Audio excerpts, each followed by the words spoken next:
when you, last paragraph, any out-of-court statement, Hang on.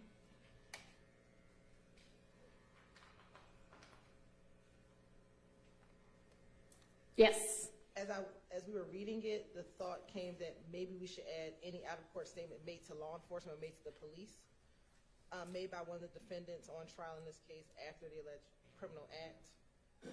We probably should have. So just, I gave y'all this, I don't know how many different times to look at and ask you. I don't know how many different times for any kind of comments or corrections. So what do you want me to do? can we add it and then when you send it back? Sure. That's all, Your Honor. I'm just going back through. Made by one of the defendants, made to law enforcement by one of the defendants on trial? Yes, Your Honor. Okay, we can do that. And as of right now, those are the only ones that I see. All right, appreciate it. Thank you. Anybody else? I have no objections to your reading of the jury charges, Your Honor. I just need to renew my request and objection to exclusion of jury charge 3.01.10, which is the justification, as I requested justification for my client's possession of a firearm by a convicted felon. I requested that charge, so I'm just renewing my objection to the exclusion of that charge, as well as the separate and distinct charge that overt acts need to be proved. An overt act needs to be agreed upon unanimously by all the jurors. I know, Your Honor, stance that you referenced the need for unanimity, being unanimous. I always struggle with that word. Okay. Within the jury charges, and I understand that, but I'm just going to renew my objection. Okay. Thank you. All right.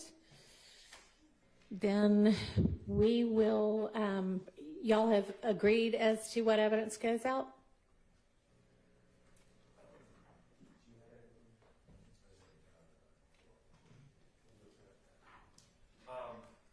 Yes, Your Honor, there is we're including a flash drive with a list of the exhibits, the Stillwell exhibits.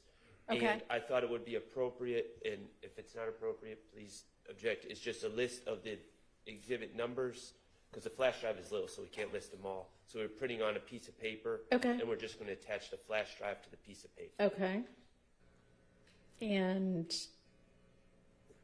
those don't go out. You're just saying you're listing them. My understanding, well, they can't play them. My understanding is that all the media was going to go in the back room. They can't play it, but then they could ask if they wanted us. Just so they'll have a list of what it is? I'm not even proposing a list of what it is, as in what each exhibit is, but just that these are the exhibits that are on this flash drive. I'm not suggesting. We don't normally send the actual media out with them. Okay, I mean, it's certainly in evidence and they certainly can consider it. They just would need to say, hey, I'd like to watch the FedEx tape again. Okay, my understanding, and I had spoken to some members of the state about this. The understanding I had was that the media was going to go out, but of course they have no way to play it, but then they could request. Okay, are they going to even, if it all, for instance, goes out in a bin, are they going to even know what it is? Like, are they all labeled? Yes? I mean, it's fine with me if that's the way y'all want to do it. The only other thing we were going to ask to do, and I believe the defense counsel has an objection, we were going to send a legend out with the letters and what letter is associated with what act, so that they would know. What we organized them. I don't know what you mean by that. So every act that we presented, so for example, VV was the Shamel Drinks homicide, so that they could know when they pick up a letter, what that was in reference to. I'm going to object to that, to the state's kind of direction of compartmentalizing the evidence, and quite honestly, some of the evidence that was admitted under certain letters applies to certain other cases. I mean, these aren't distinct. I know that they're charged as distinct overt acts, but Walter Murphy testifies, for instance, and he has things they admitted to Walter Murphy might have a WW, just for instance, but what he testified to involved different acts. I mean, I think that as they were listening to the evidence, they could write down the number of the exhibit. So if they want to flip through their notes and say, you know what, I was really interested in 53WW, then they can find that, or if it's media, they can ask to re-listen or replay it. I don't think that it's really appropriate to say, here's kind of the state schematic of the evidence. Okay.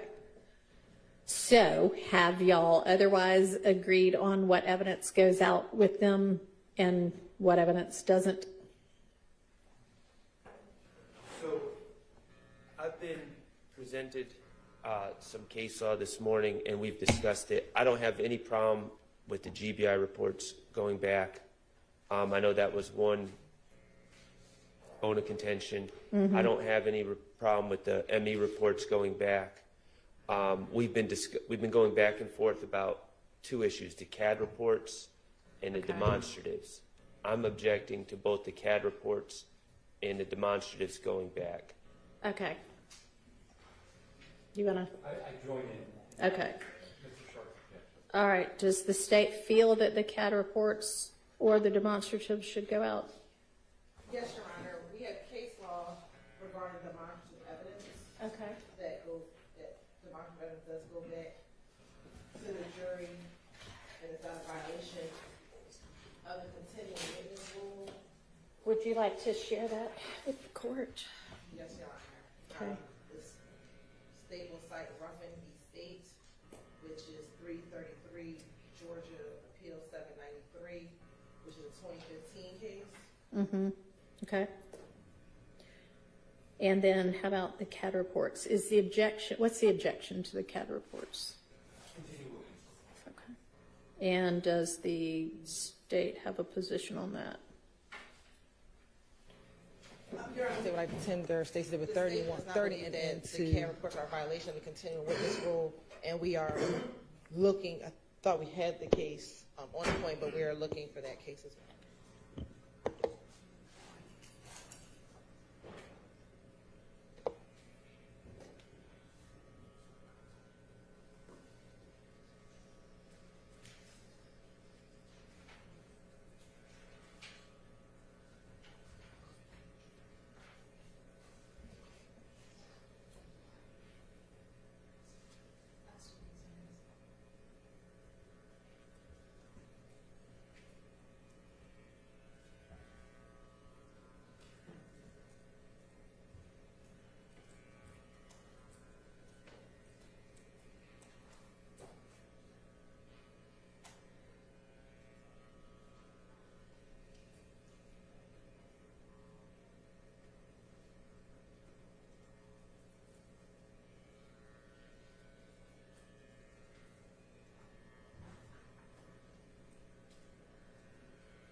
You what?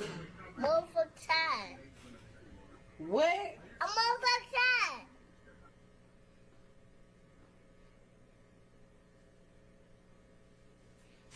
That would be the right front, the right left, excuse me, the right left side.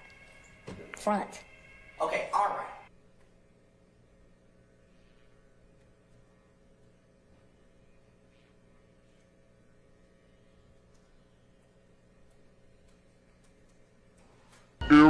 Lady Justice is blind. Everybody can get it.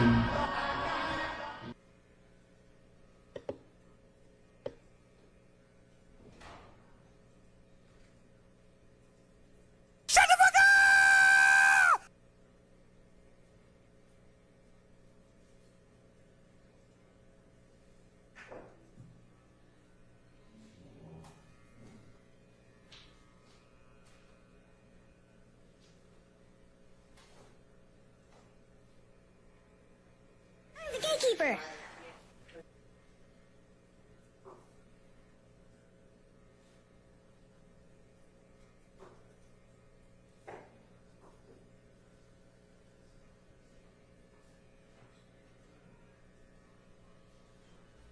My bad. I just realized I was live. I forgot I got a microphone, huh?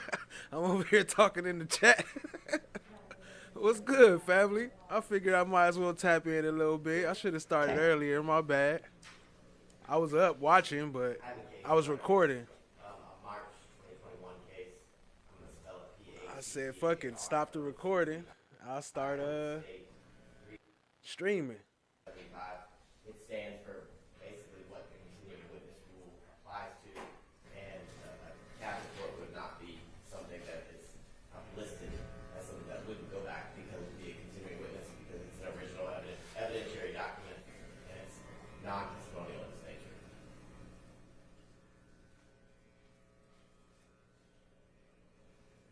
Does it cover CAD reports at all, or is it just kind of, here's what continuing witness means? It's kind of just here's what continuing witness means. I couldn't find a case specific or on point as it relates just to It's hard to believe, honestly. which leads me to the conclusion they go back. Yeah.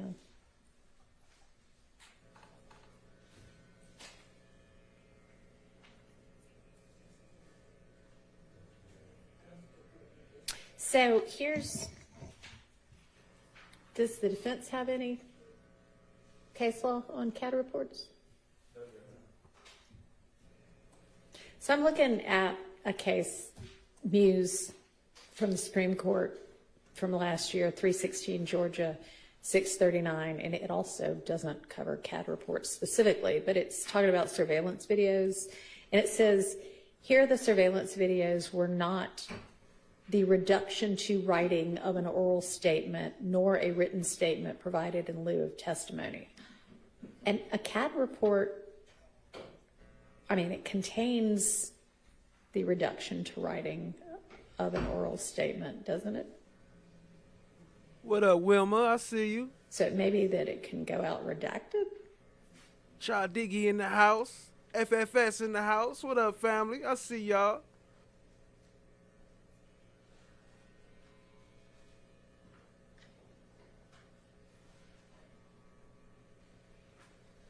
What y'all think about today, man?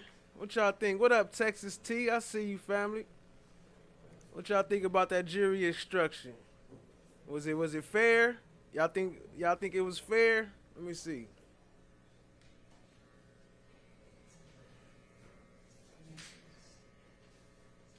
Oh shit! Wait a minute. I could pop up chats too, huh?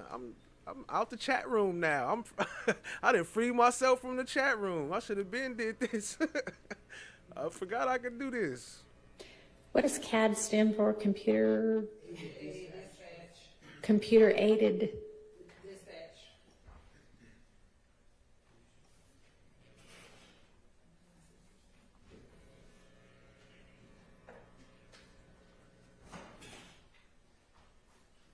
Texas T, good morning.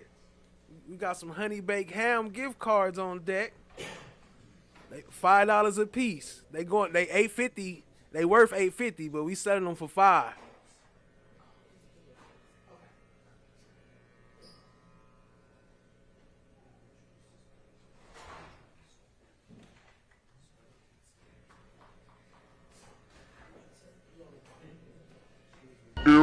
Lady Justice is blind. Everybody can get it.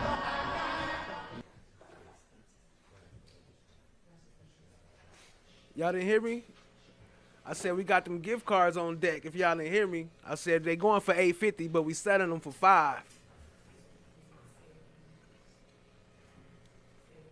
$5. Legally evicted us. You can't legally evict us when it's under 50 degrees. I know. Indie I Love, what wanted up to share this though? in case it helps. My thinking is with the arguments we've had on CAD reports and 911 calls, in our many days of going through upcoming exhibits, the court made determinations on testimonial versus non-testimonial with how we walk through and redact it. And so my understanding with the continuing witness rule is if a document is non-testimonial in nature, then it's not a reduction or substitute for the person's oral statement or testimony. In terms of that non-testimonial analysis is part of the genesis of the continuing witness rule. But, and that was why I wanted to share that. And this is coming from,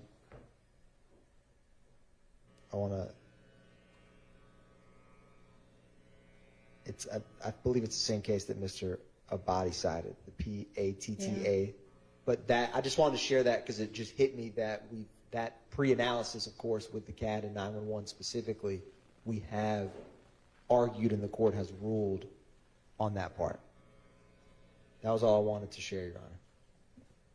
There's another case, it's pretty new, Davis v. State, which is 371, Georgia Appeals 469, it's a 2024 case.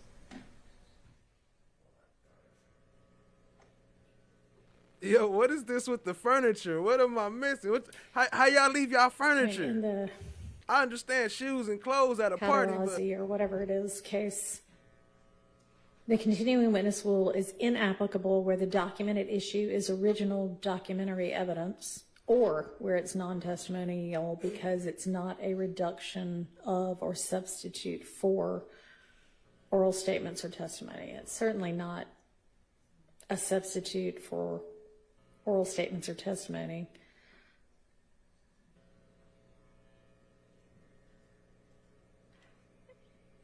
at the end table too? Damn. You illegally evicted us. You can't evict us when it's under 50 degrees.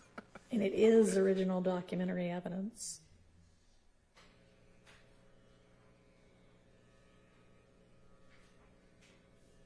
Whatever the papers say.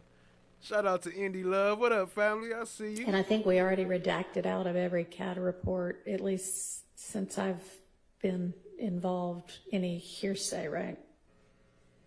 Your Honor, it is true. It is what Mr. Atkins said, to my recollection, is completely accurate. As we did have a series, when we went through these CAD reports, a series of hearsay objections and confrontation clause objections. Right. And some were redacted. Yeah.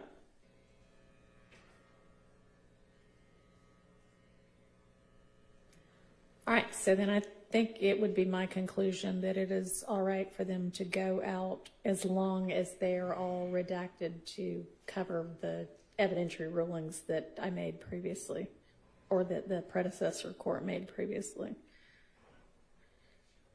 All right, did y'all, I hadn't had a chance to look at the demonstrative law yet. Blaze up for Ganja. What up, Ganja? I see you. Appreciate you joining, family. Yes. Wilma, what up, though? Appreciate y'all tapping in real quick with your boy. Might do a live panel. I might do it right now if anybody want to do a live panel.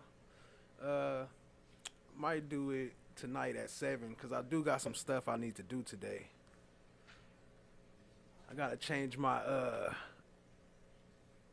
my reservoir tank in my car. I think it's leaking. My overflow tank, my water overflow tank. So I gotta get that done.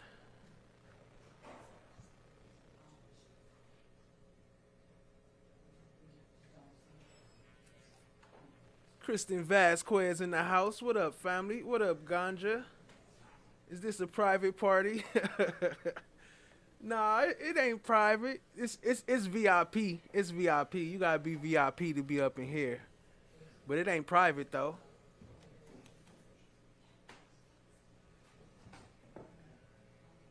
Hey, what are you doing on now?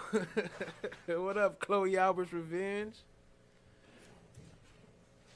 I gotta get some of this too. I feel like I was in prison in the chat room, so I gotta be able to talk about some of this stuff that's going on and respond. I gotta let some emojis free. I'm on emoji prison. I'm from everywhere. You know, I like to use my emojis. I like to see some of this right here. Cause we got them $5 honey baked ham gift cards. Look, we got Jack up in here. Oh, I'm on the wrong thing. I keep on trying to do that with the thing, and I hit the wrong shit. Here we go. $5 honey baked ham gift Lady card. Justice is blind. Everybody can get it.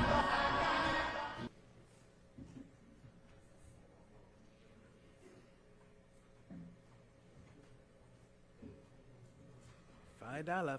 Here, let me play some music while they, a little soft beat or something in the back while they over there contemplating what they want to do. Some beats by Reggie Righteous, of course. Oops. Here we go. Righteous. All right.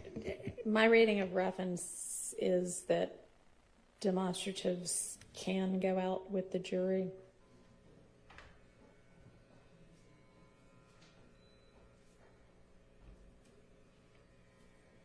If y'all got something contrary to that.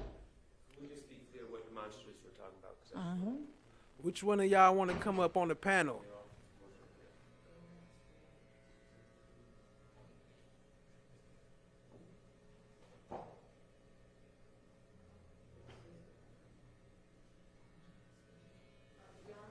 I believe there's some physical evidence that Ms. Weaver may have in her.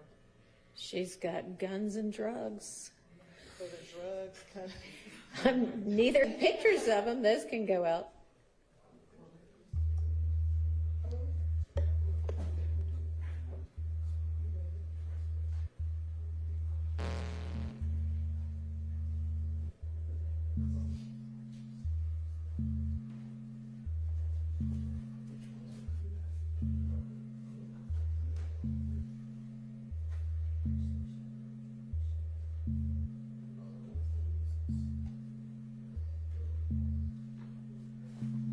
What do you suggest? Is there anything besides guns and drugs that she has? We're going to look at the evidence Okay. list.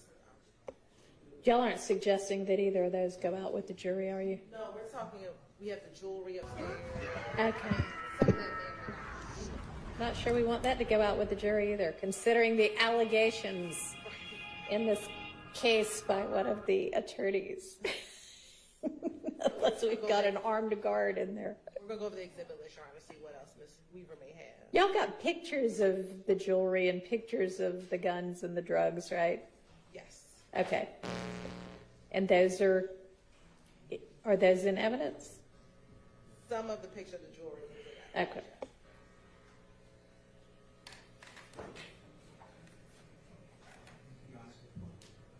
While that's being done, I have permission to step out for a moment. Sure, absolutely. Yep. Thank you.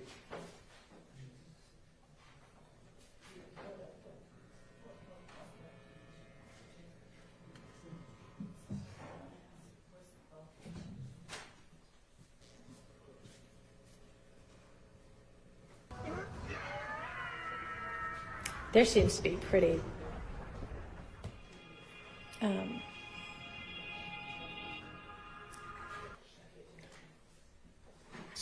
Excuse me, Your Honor. yes. Regarding Ruffin v. State, having looked at the demonstratives the state plant would like to send back to the jury, these are demonstratives that were, if not all, at least for the most part, I think all, produced by the state for use with their witnesses. Okay. Whereas in Ruffin, that was an anatomical chart apparently used. Well, actually, I can't tell if that was, it looks like it was used by a medical examiner in the parenthetical.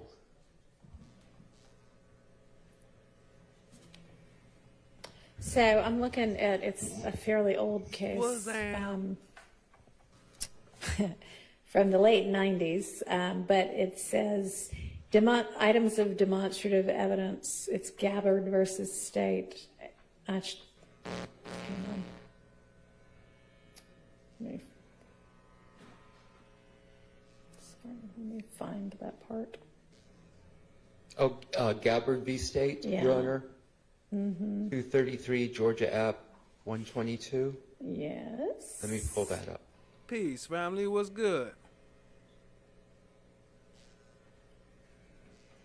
These were also anatomical drawings to illustrate victims' testimony. There's a more recent case, Morby State,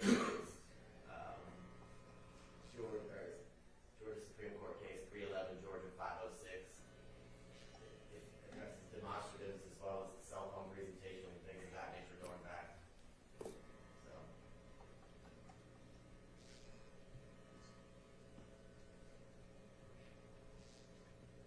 So was that Morby State? Yes.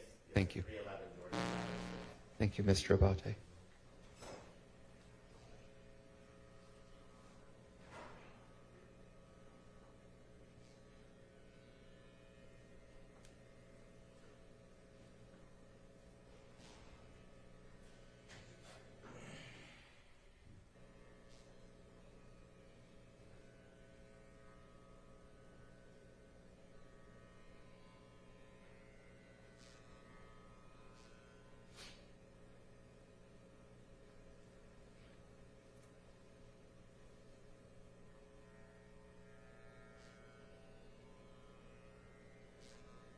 Welcome to the VIP section. You know, we got the interactive chat going. Let me see. Let me drop the chat prompts for those who don't know how to use them. Although this is the VIP, so y'all should all know how to use them if you want to. Appreciate y'all being here, family.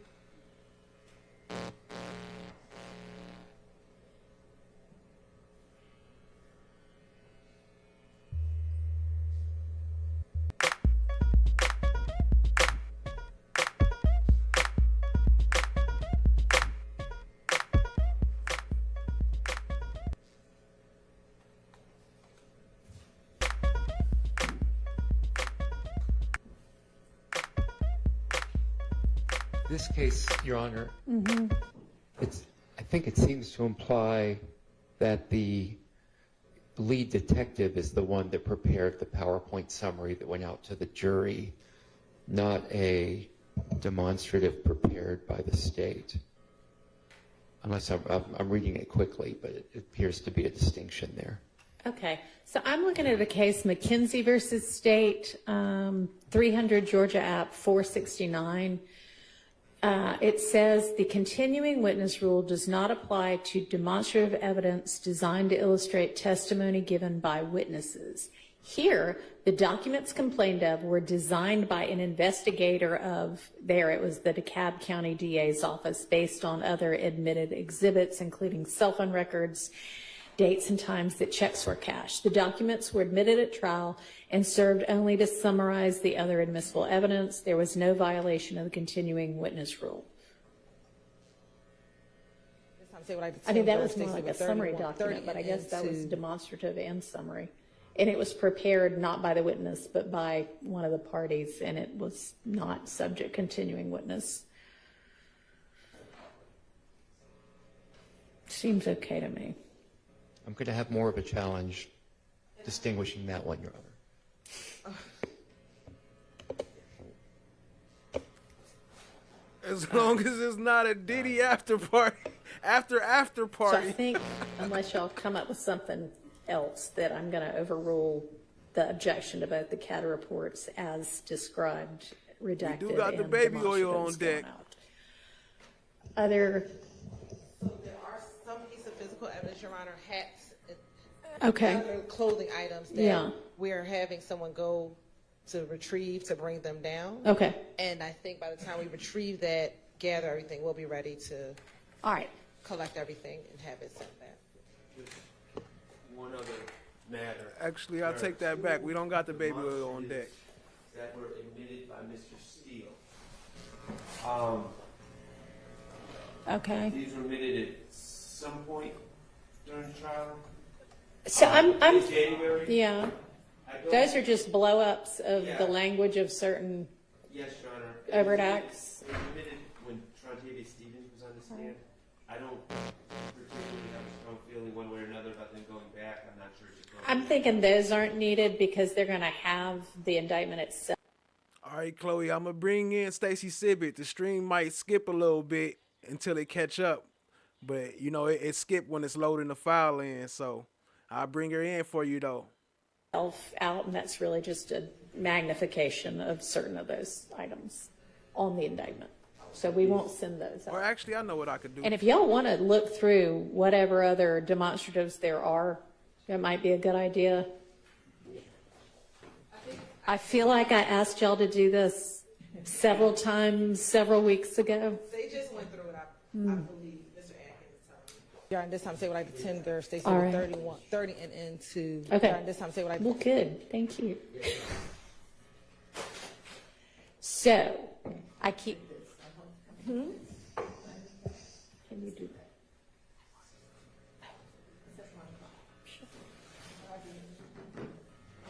Oh, God, how is it already on this one? Yes. The state has used demonstratives which were the result of his writing during testimony. Right. I don't believe that those are covered under the case law that we're talking about. This is just literally writing in trial. I don't think that makes it a demonstrative. Essentially, they were writing to encourage the jurors to write is kind of the way I saw it. Sending a message, write this down because it's important. But I don't believe it's appropriate for these to go back. Thoughts? I mean, it didn't seem like that was being used to help the witness illustrate their testimony. It was more to help the jury kind of. We agree. Okay, so those will not go out. So I'm going to put these right here with the, not those. Okay.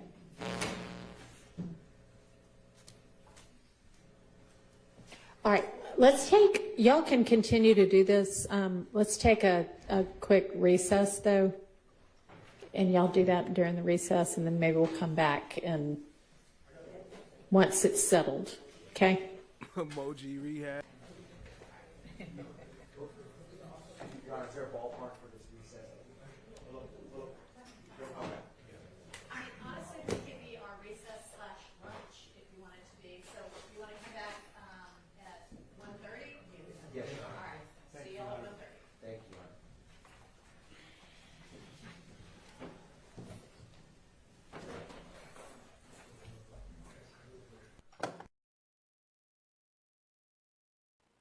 Yeah, y'all seen Love yesterday?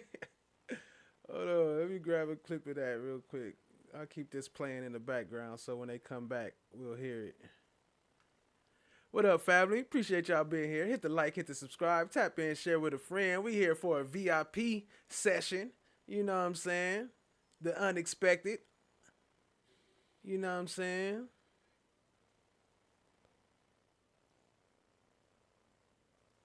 Let's see what that do.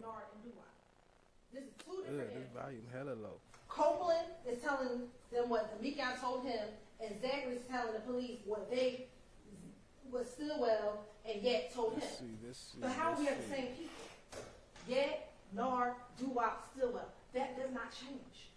That's corroboration of each other. Two different interviews. That's cooperation Two of different each times. other. Saying the same people? Ladies and gentlemen, that's evidence. That ain't a coincidence. And remember what Copeland said, which I found interesting. When they asked, do you remember what gas is? He's like, I don't.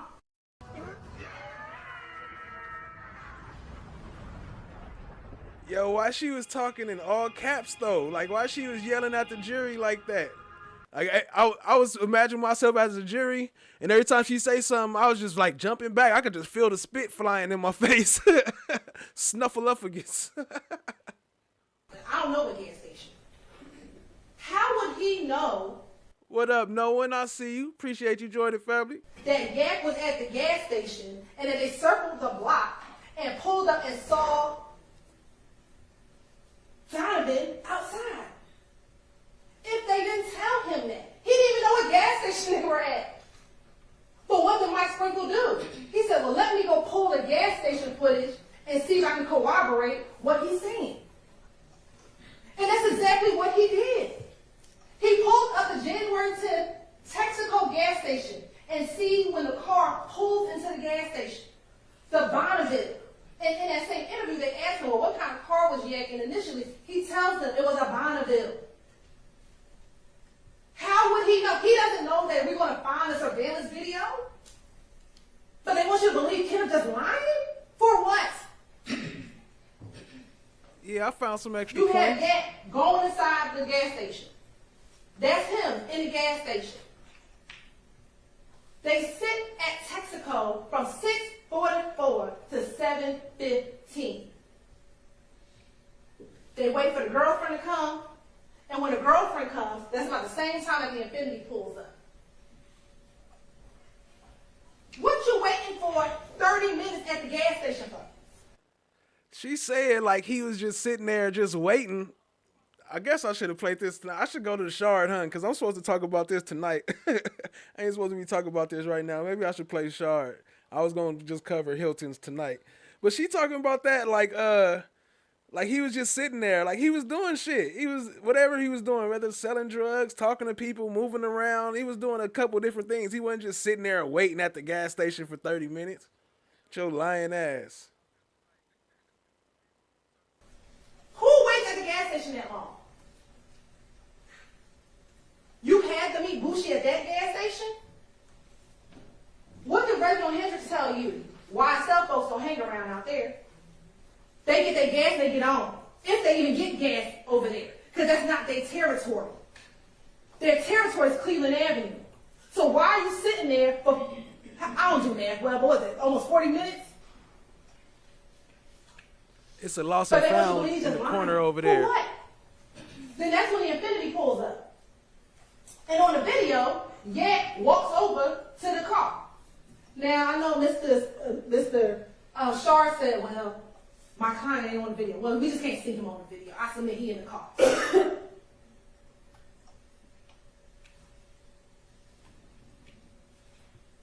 Then they both leave at the same time, and they both turn right on Northside Drive.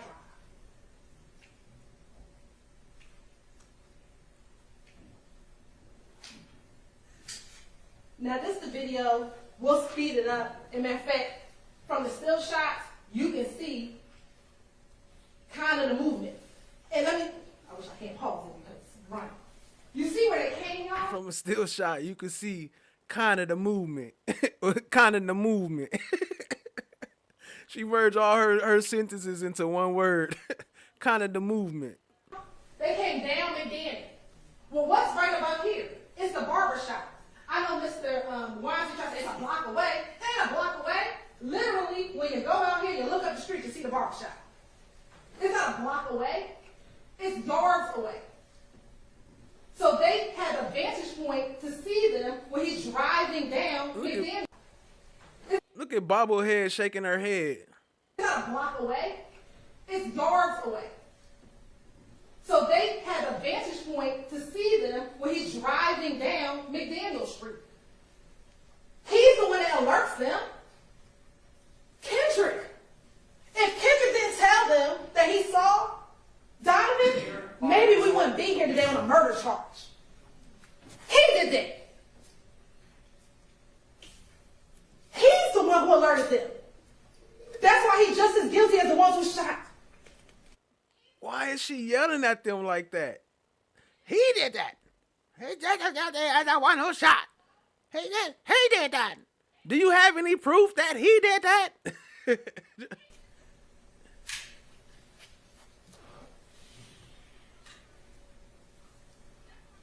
This is them when we sped through the video. So now it's about 9:05.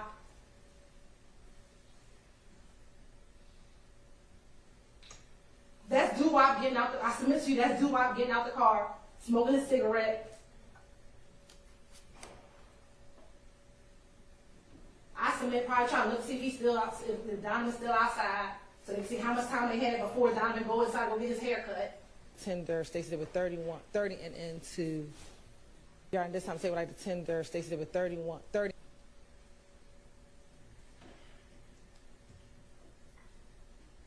And they just waiting. I submit to you, out there smoking a cigarette.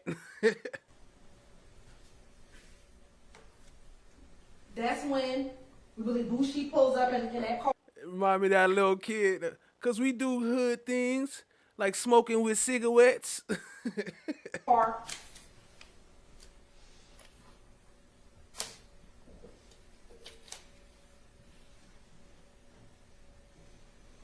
And that's Kendrick. Initially, he was in the passenger side.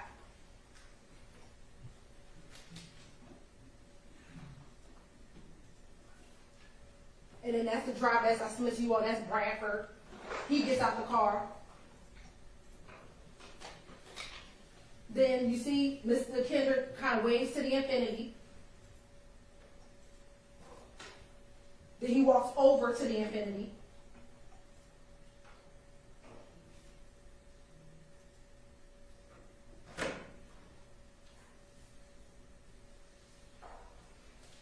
And into during this time, say what like the 10 girls. I submit that's when they're going to talk about what they're going to do, how they about to kill Donovan, what they're going to roll around, do what cars, what guns in the car, how they going to do it, who going to do what.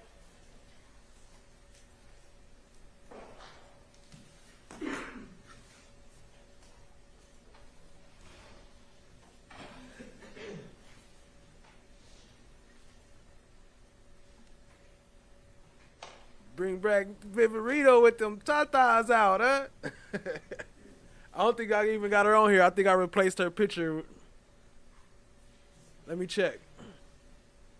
He now gets back in the driver's seat. And we talk about where did they switch cars. I submit to you behind the gas station. They both made it right in the moment. I submit to you behind the gas station. Well, where's the camera of that? I'm sure they got cameras behind the gas station, not just in the front.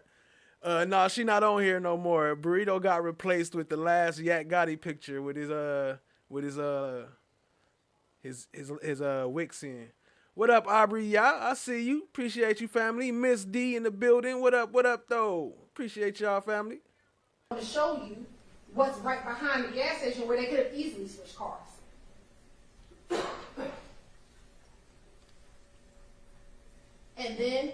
And remember we talked about the time, so it's not 8:08. Remember this time is off by a few moments. And that's them coming down the street in the infinity, shooting. Facts. They was devils over there, and they all red. Shout out to Aubrey. Yeah, who else? I saw somebody else's name. My bad. Oh, Mercy and Grace. What's good, family? I appreciate you. Of course, you look. Little sidebar, little refresher of what happened yesterday while we wait for them to come back from break. See, I'm gonna play this all. This the reaction. What happens in the store? You got babies running. Bullets have no names, and they have the audacity to tell you that we're sitting here trying to charge people of color. No, you should not have to be sitting here on a Saturday trying to get your hair cut and have bullets come inside of a barbershop. Bullets have no names, and there was babies in the front. But you just spraying down the street for what? For your status in YSL? So you can show Mr. Williams that you big and bad? That's what this is about. And that's Donovan's brother. Outside. I submit he saw what happened, but you know what? He ain't gonna tell us. He ain't gonna talk to the police, because that's what the gang culture is.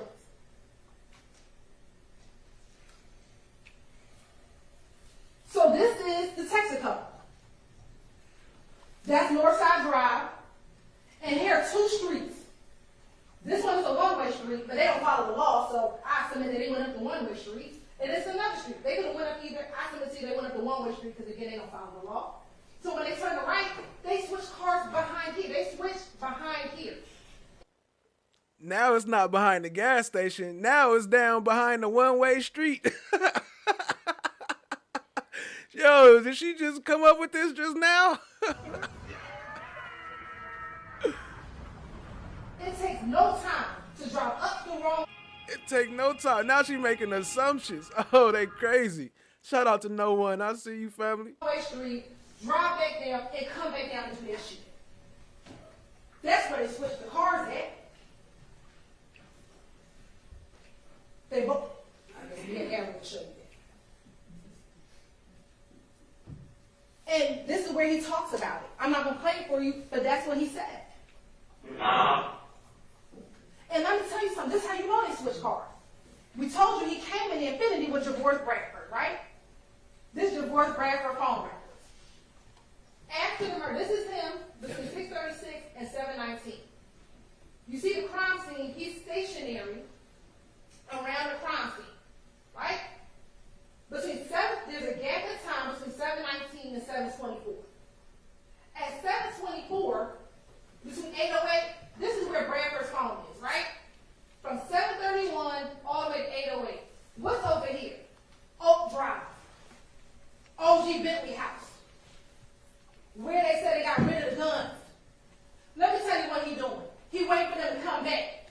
And you want to know how we know that Yak isn't in the car with him anymore? This call right here. Start the conversation now. Two. I went down, I was sitting there like that. Nah, he what's the other guy there, Nah, Doctor? Yeah. Hey, Goldie, Ma. Who that is? Boosh. What's up, shortstop?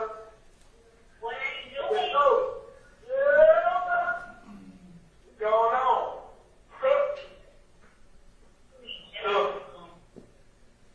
Yeah. Yo, my bad if it got a little choppy, family. I don't even know what happened, but we should be good. I was trying to pull up I could do it anyway. My bad. Yeah. Pull up the other screen so we can see them when they coming back. You hear what he said? Where Yak Gotti at? We waiting for him to pull up. That's at 7:42. That's when, let's go back, y'all. That's when he waiting down here. At 7:42, which is one of the calls that's right here, Yak ain't with him. You want to know why? Because Yak with the other 3 murderers. That's where Yak at. What evidence do we have? No, we don't have DNA. You want to know why? They got rid of the car. No, we don't have DNA. You want to know why? Because they got rid of the guns. All we have is what they told their co-conspirators. And that's what I have to bring to you.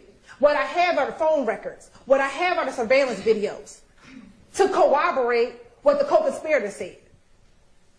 Because I don't have those things. I wish I had them, but they got rid of it.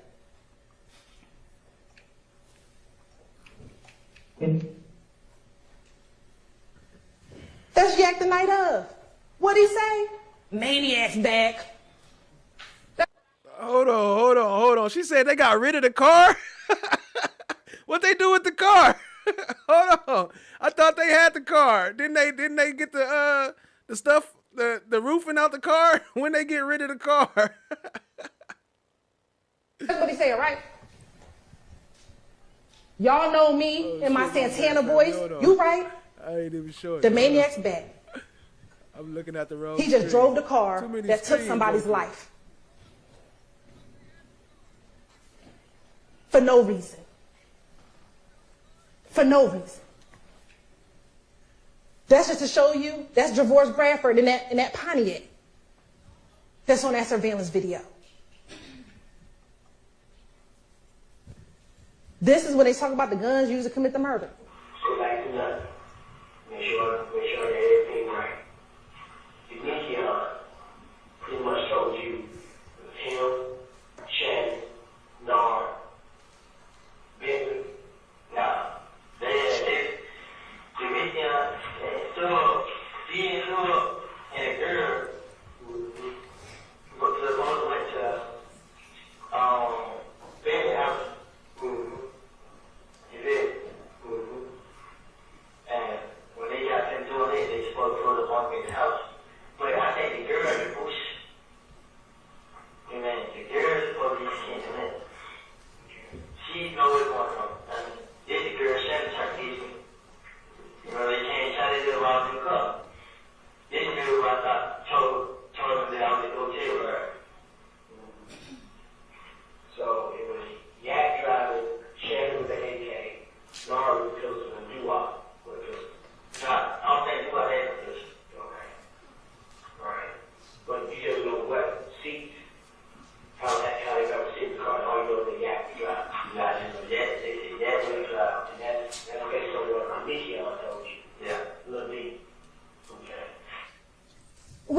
why not say Doo-Wop had a gun?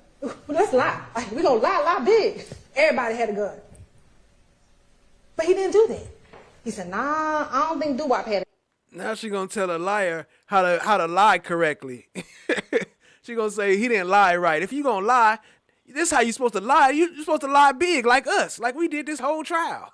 So you're supposed to tough it out to the end. Gun. I don't think so, but I definitely know Yak was driving, because if we gonna lie, say Yak had a gun too. But he didn't do that.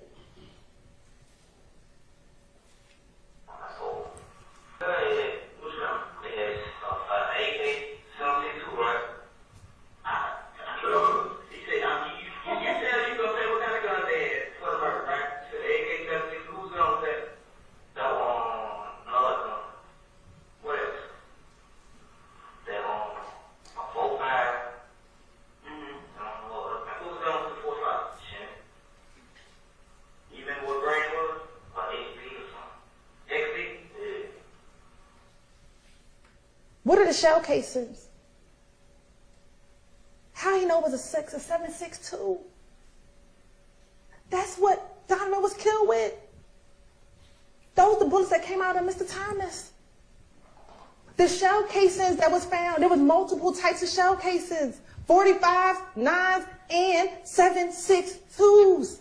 How did he know? How they know that? How did he know the bullet This is casings? called corroboration. This is called verification. They don't know that they don't know what bullet was pulled out of Donovan Thomas's body at the autopsy. They don't know what shell casing the police picked up off the ground. But ironically, they know, it's not ironic. They know the type of gun that they use.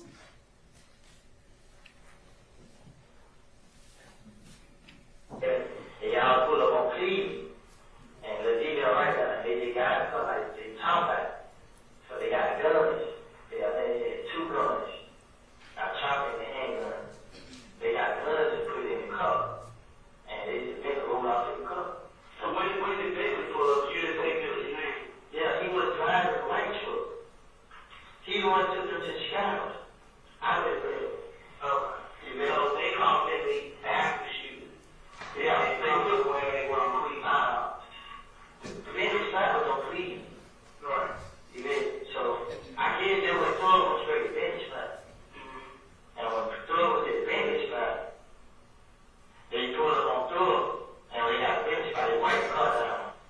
And then he said, I don't know if it was bench. They had to be somebody, if it wasn't bench, it was somebody that, I mean, he had a cup, and he woke up with the cup. You know what I'm saying? And we cleaned up the kind of guns. Do you know what kind of car it was? Like, it was an Infiniti, I think. The Infiniti? Yeah. Like a new one? You know, was it somebody's registered car or was it a real? It was a real car. Well, that's usually where the cars from. Yeah. And when he finishes, he's at the airport. What he's doing right now? I know, when you take that story, they come look. Now they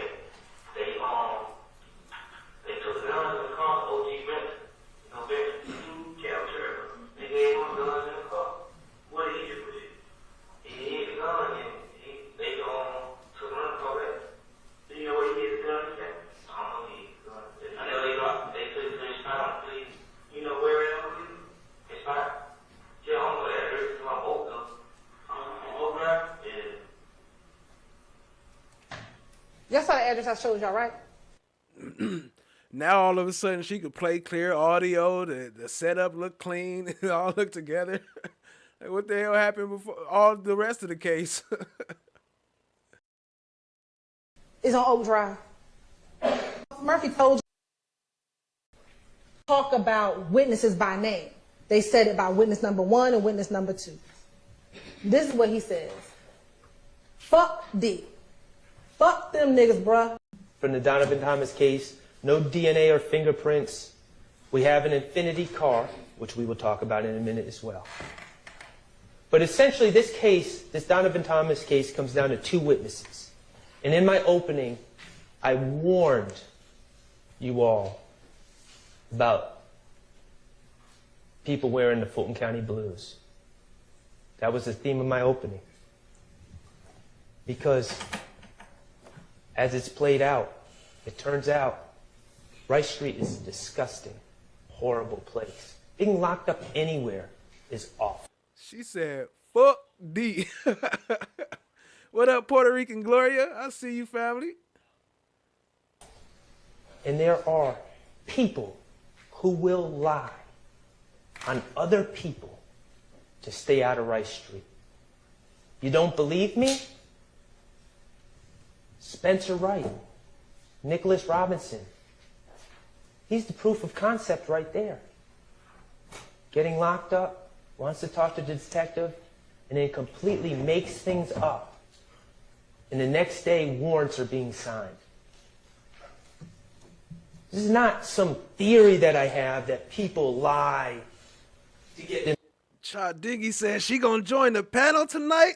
Oh, it's going down. We got Chadiggy coming to join the panel tonight. Let's get it, fam. Themselves out of trouble. It's proven. Spencer Wright did it. He's not the only one who did it. So the state has these two witnesses, Quindarius Zachary and Kenneth Copeland. Those are the two witnesses. And I've been doing this long enough. They're horrible witnesses. They're liars.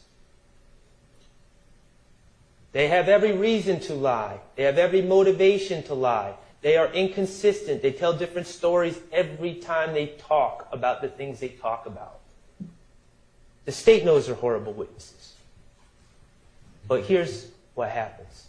In closing, the state says, they're not our witnesses. We didn't choose those witnesses. They're Shannon Stillwell's friends. He chose those witnesses. That's their line. They might not use it now. Right, like, what up, Kingdom and Kush? I see you. All that screaming she was doing, it felt like the jury was on punishment. Like, she was yelling at them, like, if y'all don't pick guilty, I'm coming at your head. What up, Brooklyn? I see you. Couldn't sleep last night. Nightmares from Cruella DeVille. Because I already said it. But that's their line. But let's think about that for a second. That's not their witnesses. First of all, they're the ones that called them to the stand. But that's not their witnesses. Look at this indictment. 28 names. Quindarius Zachary? Is he on this indictment? No. Kenneth Copeland? Is he on this indictment? No. Are any of us going to really sit here and pretend that if the state was really being honest about who to charge about the events in 2015, 2014, 2015, that Kenneth Copeland wouldn't be on that indictment? Kenneth Copeland was a one-man crime wave in 2014, 2015. Yo, Cha, I heard that. She went and cried on the shoulder of the of Sledge. Not Sledge. What's the boy name that got shot in the red car? She went and cried on his mom's shoulder. Yet he's not on this indictment. Quindarius Zachary was a straw purchaser for guns. Quindarius Zachary was right in the middle, the impetus for one of the overt acts, the April 28th, 2015 shooting of houses. He's right in the middle of this. And they're not on the indictment? And we're supposed to pretend that the state aren't the ones that chose Kenneth Copeland and Quindarius Zachary as their witnesses? Of course they did. Lady Justice is blind. Of course they did. Everybody can get it. And why did they choose them? What are the qualifications that Kenneth Copeland and Quindarius Zachary both had when it really comes down to it?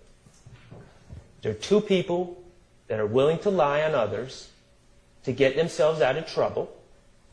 That was one qualification that they had. And two, they are two people that happened to put themselves in situations, serious situations, that would require them to lie on others to get themselves out of trouble. Those were their two qualifications. And the state said, Sounds good. We'll sign you up. You're our witnesses. You're no longer on this indictment.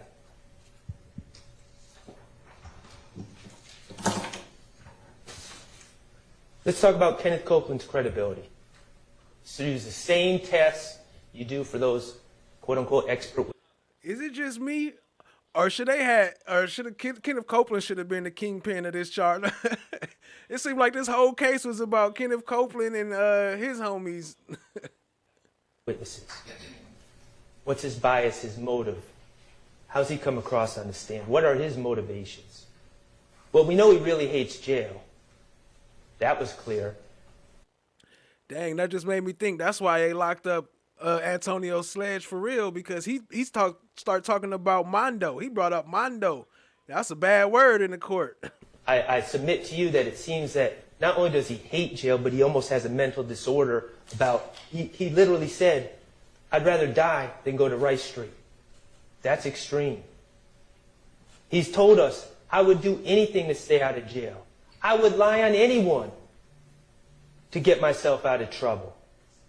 He has his own term for what he does, the finesse. He really hates jail. What else do we know about Kenneth Copeland? Well, we know about, I'm going to ask y'all to think back and remember this when he was on the stand. A case, 21 CP 197618, State of Georgia versus Kenneth Copeland. Remember that? When he was actually in jail and he picked up another charge because he claimed that a jail worker attacked him and sprayed him with OC spray for no good cause. And he brought charges, or tried to bring charges, against this poor jail worker. What do we know? You should have told me. The surveillance from the jail was pulled. The investigators looked at it, as they should. Even Kenneth Copeland, a known liar, when he makes allegations against the police, yes, it should be looked into. And it was. And what did they find? No OC spray was emitted. In fact, the officer that was accused didn't even have OC spray on them at the time. So what happened to Kenneth Copeland in that case? Well, he was charged with false statement and false report of a crime. 2 felonies, excuse me.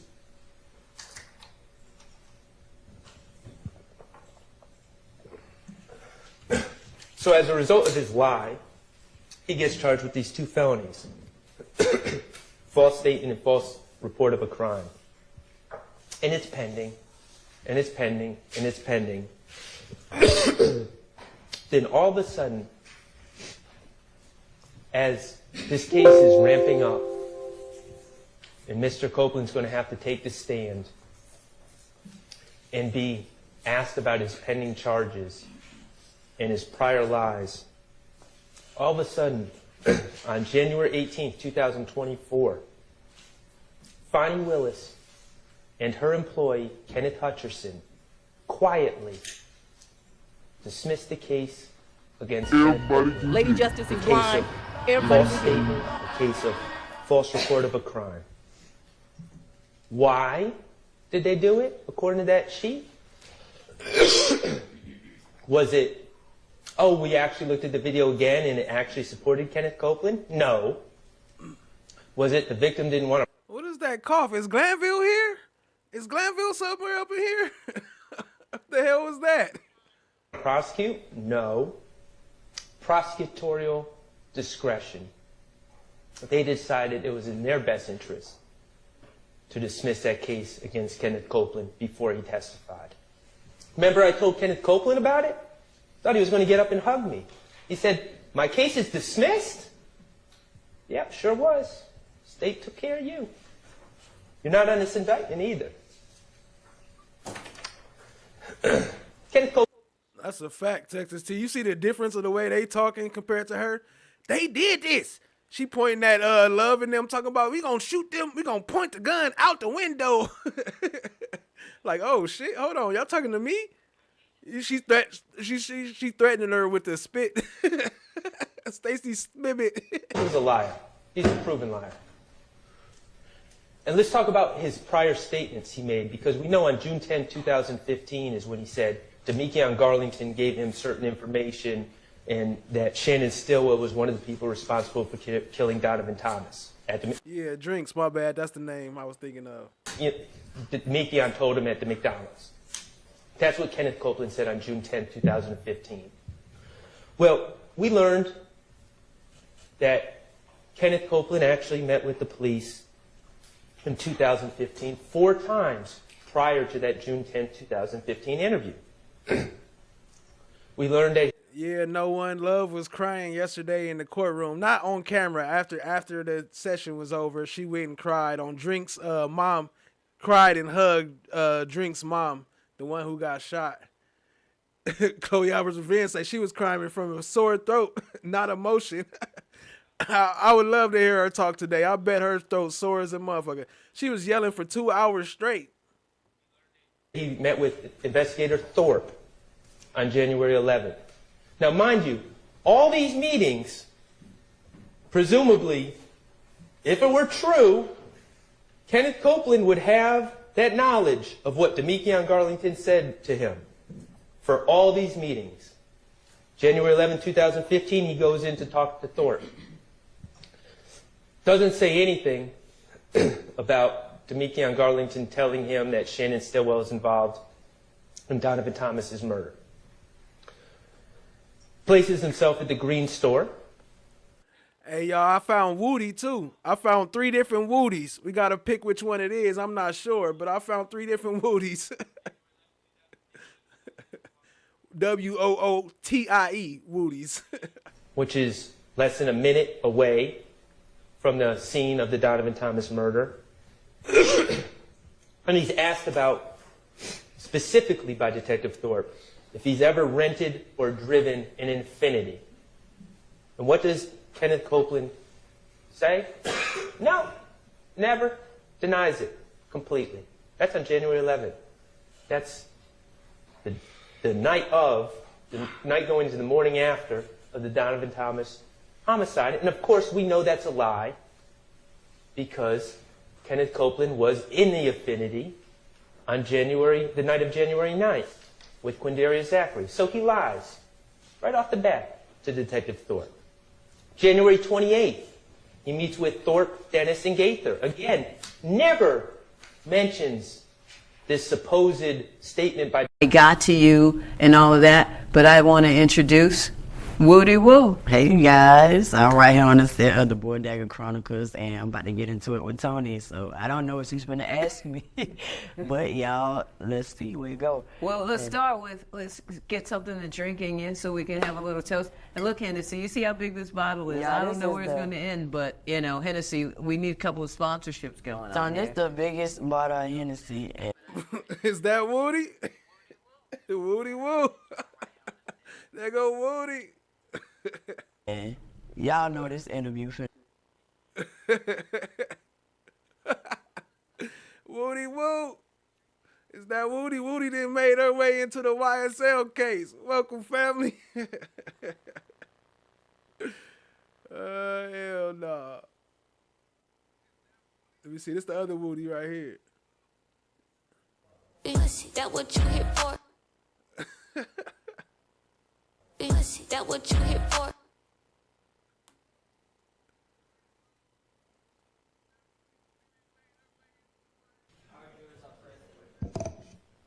Because you have a Drinks was shot with a 40 caliber gun, possibly of a Glock, and we're going to talk about this Glock in a moment.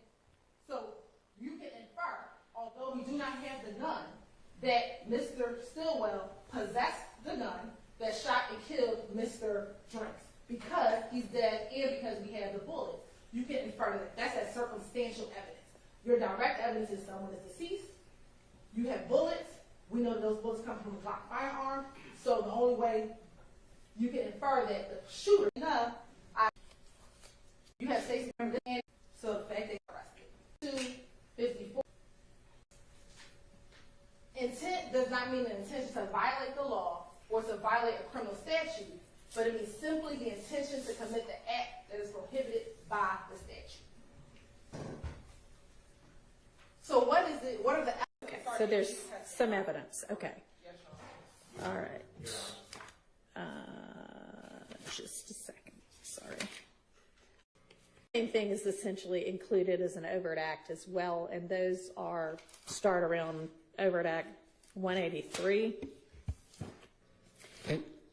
And on that, if I may just briefly speak to that, Your Honor. I mean, we have a similar situation, I guess, that we're fighting with those others, and that the question is, do you redact the entire count, right? And I think not, because with an overt act, it doesn't have to be that Mr. Kendrick was the one that the jury determines whether or not committed. The other people, they could think, well, Mr. Williams possessed that codeine, so. But here's the problem with that. Let's say they come back in the jury verdict form and they list 183 as one of the overt acts that they find, right? We don't know if they found that because they found that Mr. Kendrick. Agreed. So here's a possibility. All right. So I'm going to throw this out here, and y'all can let me know what you think. If we have a 183 that alleges that the three people that are included, Arnold, Kendrick, and Williams, possessed marijuana with intent to distribute and a firearm during the commission of a felony, because those are still live with regard to Mr. Kendrick, and then maybe a 183A that says, you know, or posits that Arnold and Williams possessed the codeine and the cocaine.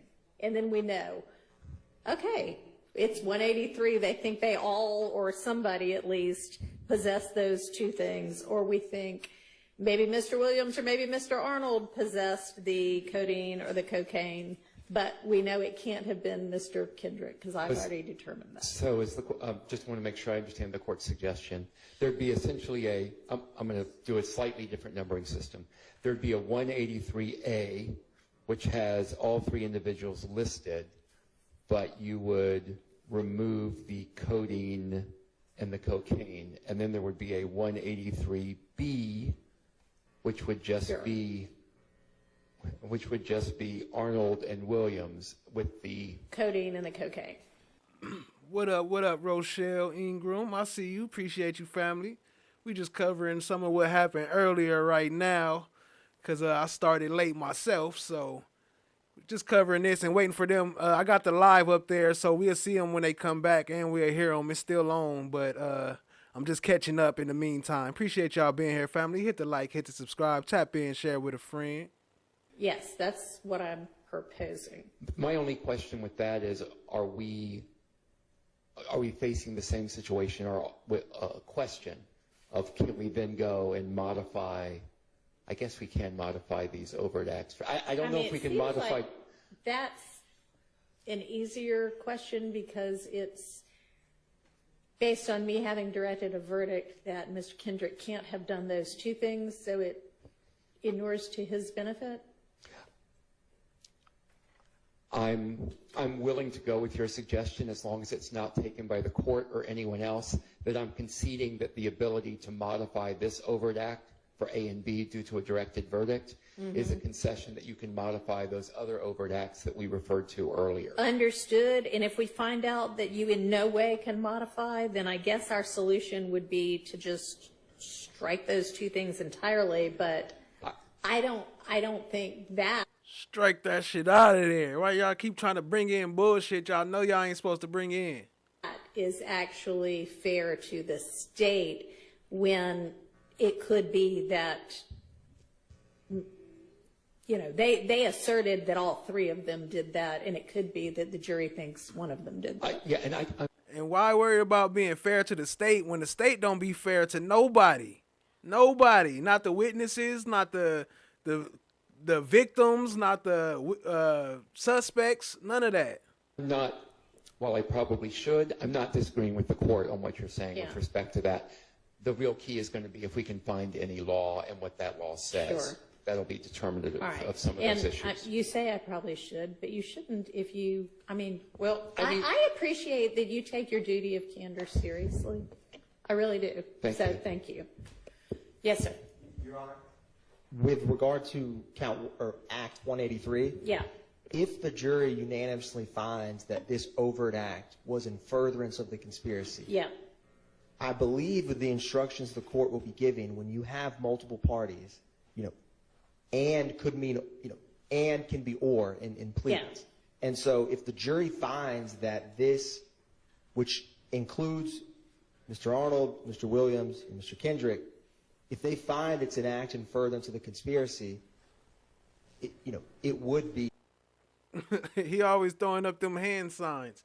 Yeah, Rochelle, I will be covering them as much as they show them. I don't know if it's going to have as much coverage, but I will still be tapping in. I'm not going to just dip out on it. I will still be tapped in and pulling up some other things too. So if y'all got any suggestions of what y'all want to see next, let me know. I know I'm diving into the smirk. I got some things ready for Lil Durk.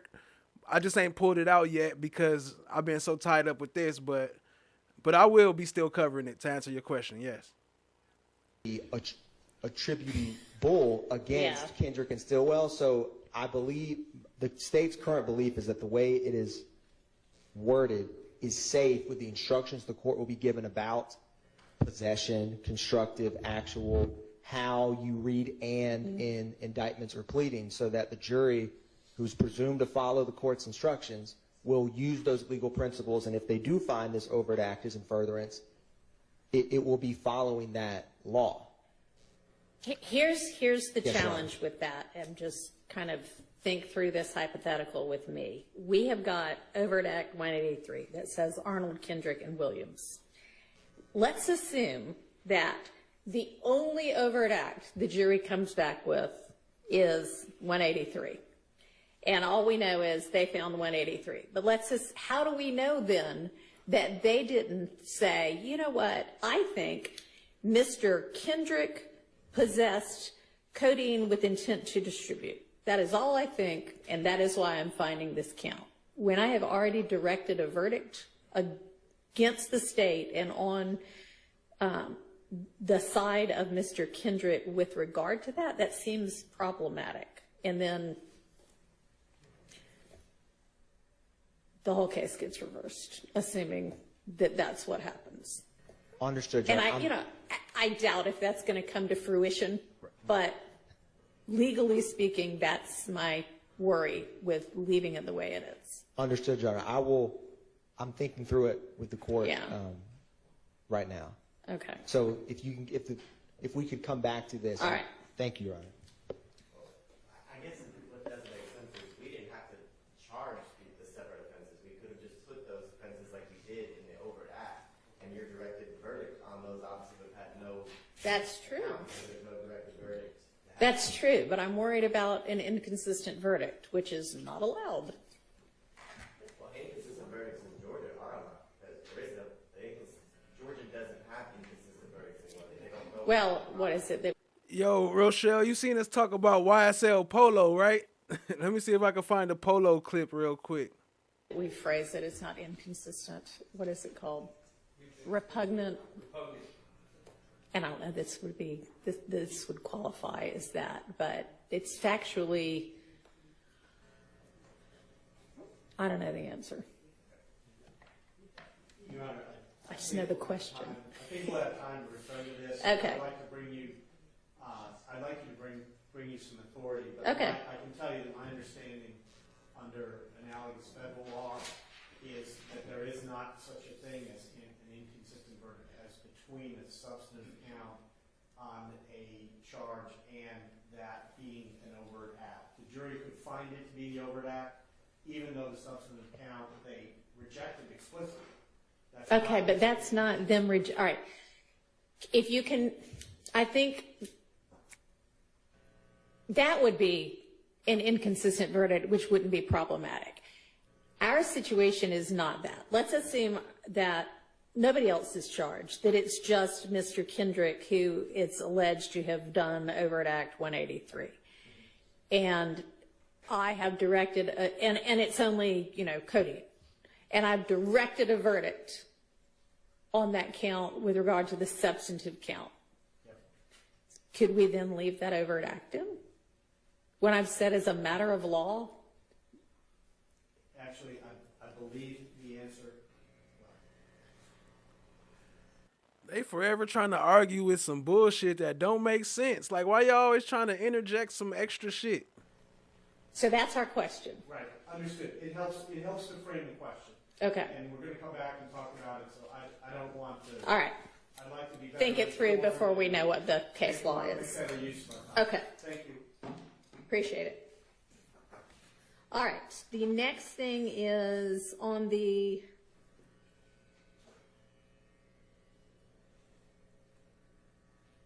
overt acts that allege possession of a firearm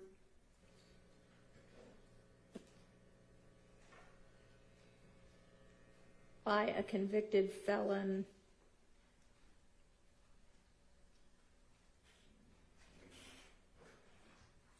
that aren't also substantive counts.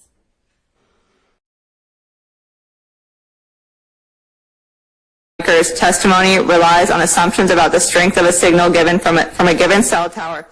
Any challenges to those assumptions go to the weight of his testimony, not its reliability. Jeez, my bad, y'all. I did not know that was going to come on that loud. Indeed, numerous other courts have concluded that the mere existence of factors affecting cell signal strength that the expert may not have taken into account goes to the weight of the expert's testimony and is properly the subject of cross-examination, but does not render the fundamental methodology of cell site analysis unreliable. So, Your Honor, we would ask. So that's Farley in the back there with his lawyer. That's the lawyer that got arrested, but that's Farley. Oh, hold on. Let me change this size. Y'all can't barely see, huh? But that's Farley, the one that they've been talking about. They trying to get him for murder. He was in the car with Shannon that night that Drinks got shot. He was the one that was in the car with Shannon. Why is this see-through? Oh, okay. Boom. Yeah, so that's Farley back there. And his lawyer, that's the one that got arrested. They arrested him for having his own prescription pills, and then they severed the case after that. So I think that was a setup too. That this court qualify Investigator Royal as an expert. All right, I am good. Yes. Before the court makes the ruling, I would like to make my argument first, please. But I gave everyone an opportunity, Mr. Hoover. When I stood up and raised my hand, you went to Mr. Roosevelt. You didn't. I just, for the record, it'll be quick, it'll be simple, but I have to make the record clear.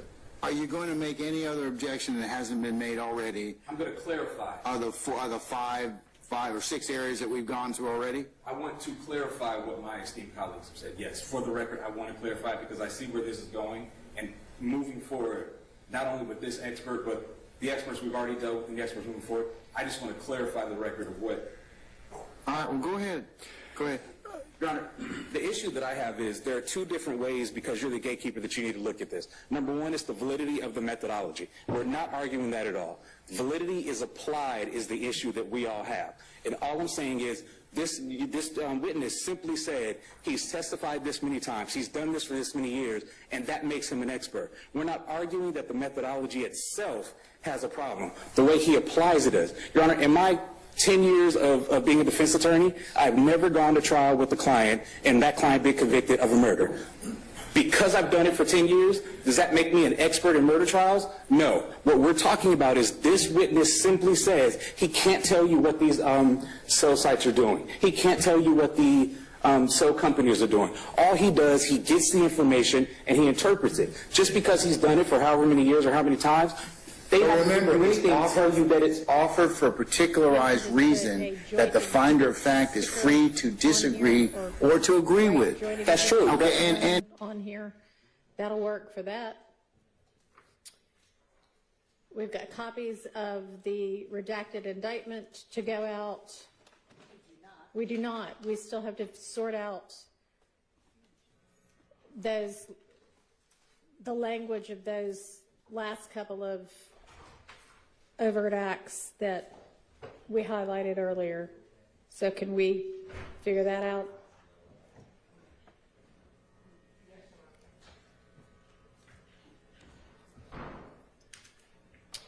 And do we otherwise have all of the evidence that's going to go out?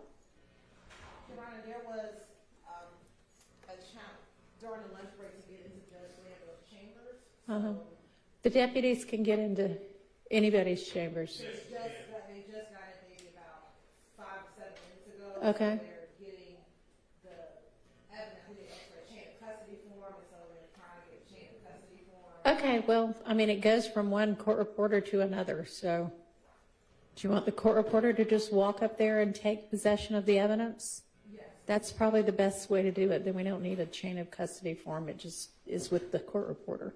You want me to do that? Yes, we'll do that. All right, so we will recess for our delightful new court reporter to do that. Thank you, Ms. Taylor. Yo, Chad Diggy, which DM? The one you sent me the other day? The one about the police? I can pull that up. Let me see. What up, Shannon Giuliano? I see you. Appreciate you joining, family. Let me see. Let me pull this clip up real quick. If I could. I mean, I got it open. I just got to load it up.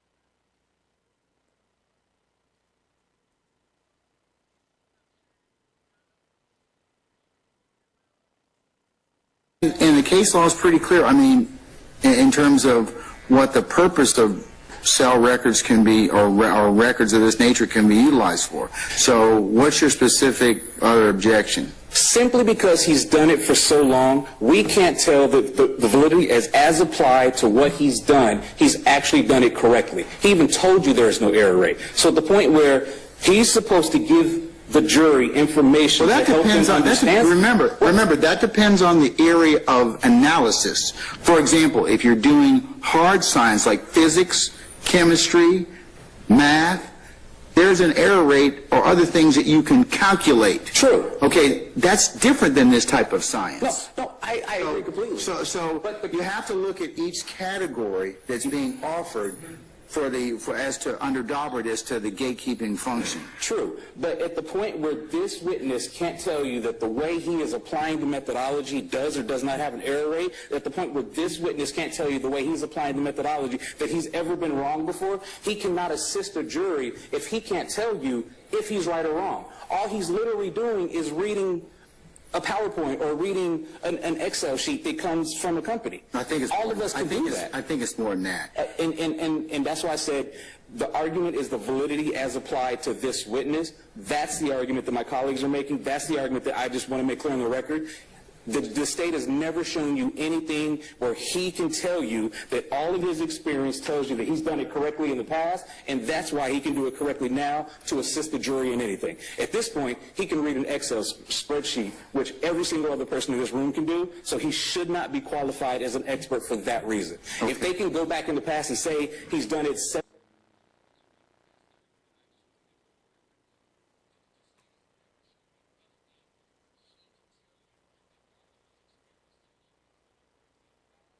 No sound?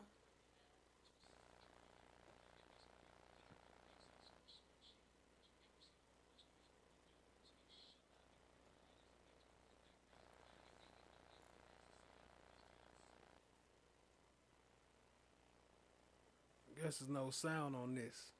Is this the one you talking about, Chad Diggy? Let me know. ATL be wildin'. What they doing?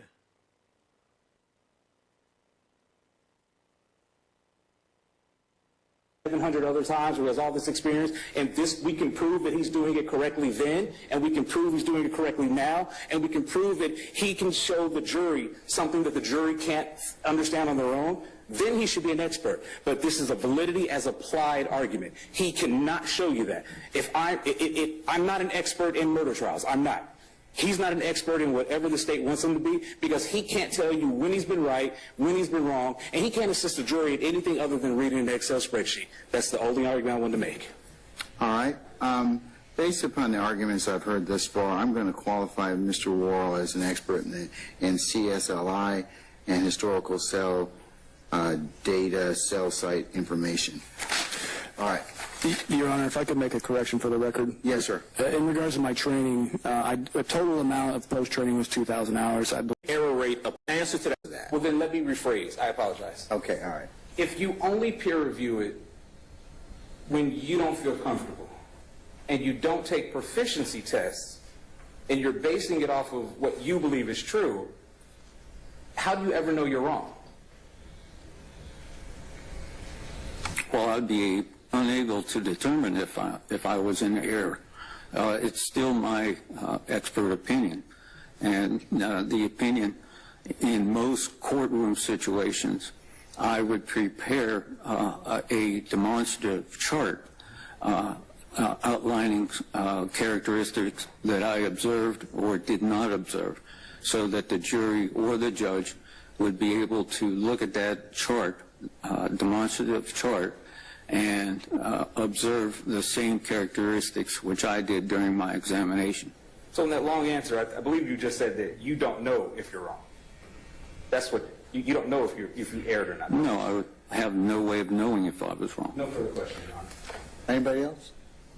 But you're an expert. Okay, all right. I'm an expert because I haven't been never proven wrong, and there's nobody to challenge me or prove me wrong. I review my own work, so I'm always right. So I'm an expert. The hell? Argument. Yes. I'm going to ask the court not to qualify this witness as a certified document examiner or whatever was proffered by the state. I understand Dalbert. I understand 702. As my esteemed co-defendant's counsel has stated previously, methodology is important, protocols are important, but the application of that methodology in this particular instance is what the court should consider in regards to whether or not this person is qualified as an expert. And what I got to keep harping on is we start from a standpoint that this was not a certified resolution. He did not come to a conclusion that this was definitely this person. And so given that we start with some degree of uncertainty, saying probably is an uncertainty, given that we start there, the question that we... Let me hijack you. I'm going to hijack you. Probably is a question document examiner's term that you can cross-examine him on when it goes to weight and sufficiency. All question document examiners utilize the same language. Language, the word probably... Okay, we're going to just disagree on that one, okay? Well, and that's fine, Judge. Mr. Adams, that is... Given his field and trade, that is what he's testified to. It does not have the meaning that you comport it to.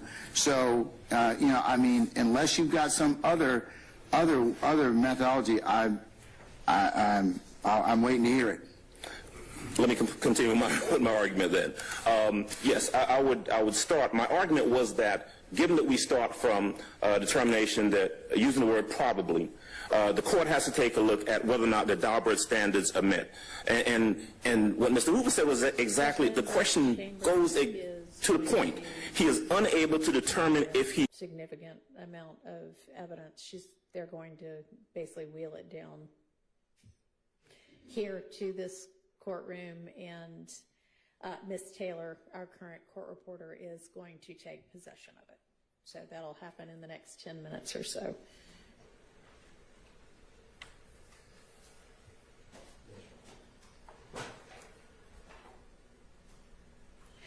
Can somebody, I guess I could do that, look in Odyssey and find out the date that's on the original reindictment to put on this one?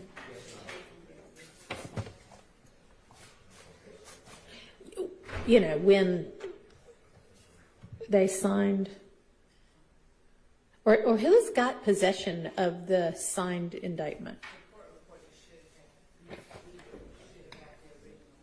So that might still be, is it in here, or is it still with, is it making its way downstairs?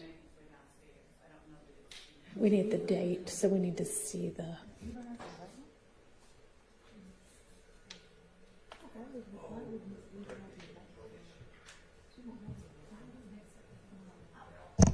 I would think that would be... I would think the case manager would have it.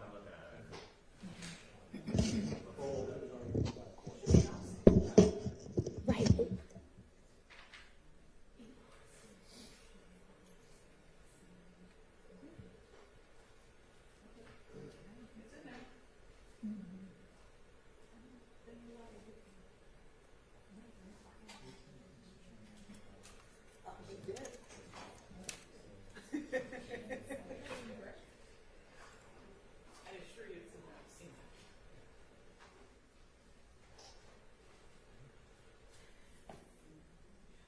right, have y'all looked at the highlighted language for the proposed ways to handle those couple of overt acts as an A and a B? Yes, Your Honor, and the state had a proposal to, I think, simplify the matter in terms of starting with 183. Okay. If the state just redacted possession of codeine with intent to distribute and possession of cocaine, because this is the street gang charge, so the jury will still be tasked with the other revisions of did Arnold or Williams possess those items individually. So for purposes of 183, the state proposal is to redact to where it only remains possession of marijuana with intent to distribute and possession of firearm during commission, which tracks the language. Okay. So leave all three of them and have those two kind of offenses only. Yes, Your Honor. Okay. And for 187, the state's proposal is the same, to remove possession of codeine with intent to distribute and possession of cocaine. Okay. Can I ask a question? So would that mean that we would end up with what? What is essentially 187A 183A? and 183A, right? Thank you. That's what it seems to me, and I just want to make sure my But understanding those wouldn't is say correct. A anymore. They would Right. just say 183 and 187. Yes, Your Honor. Okay, yeah, that works if that's. And the state, and I can email this, but with our previous discussion on the 133 charges and the language, the state, if you stop, like for example, take 189 or 190. Okay. If you stop after an associate did commit the felony offense of possession of a firearm by a convicted felon, and then redline everything up to where you start by possessing a Glock, and then we would obviously remove for 189 specifically, we would remove the machine gun. Right. Okay. And then just pick back up, possession of a firearm in indictment, and then cite the felony and the date, and keep it overt action furtherance. That works. Hold on. Is this the street right here with this big ass camera? That big ass camera hanging up top? Hold on. What is this? I can't even hear it. I can't hear what they saying, but hold on. My bad. I'll come back to that. Whoa. As long as, so the question on the floor for that had been, can an overt act be modified to drop it down to a lesser, essentially? Do we have an answer to that? Your Honor, I'm going to let Mr. Floyd Okay. address that with the court, because we do have a... Give me just a sec. Yes, Your Honor.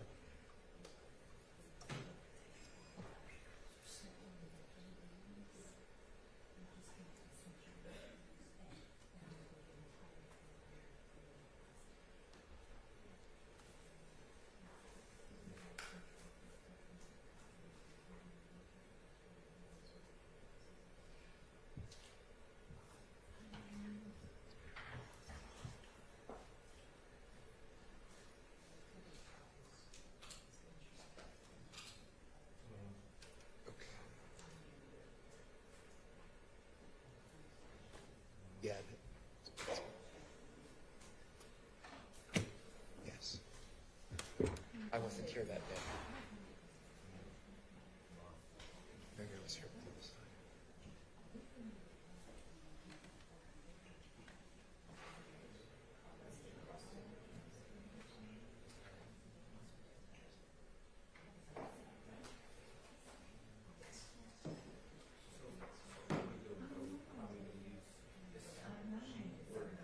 Oh no, I didn't see that wall there. That's not the spot I thought it was.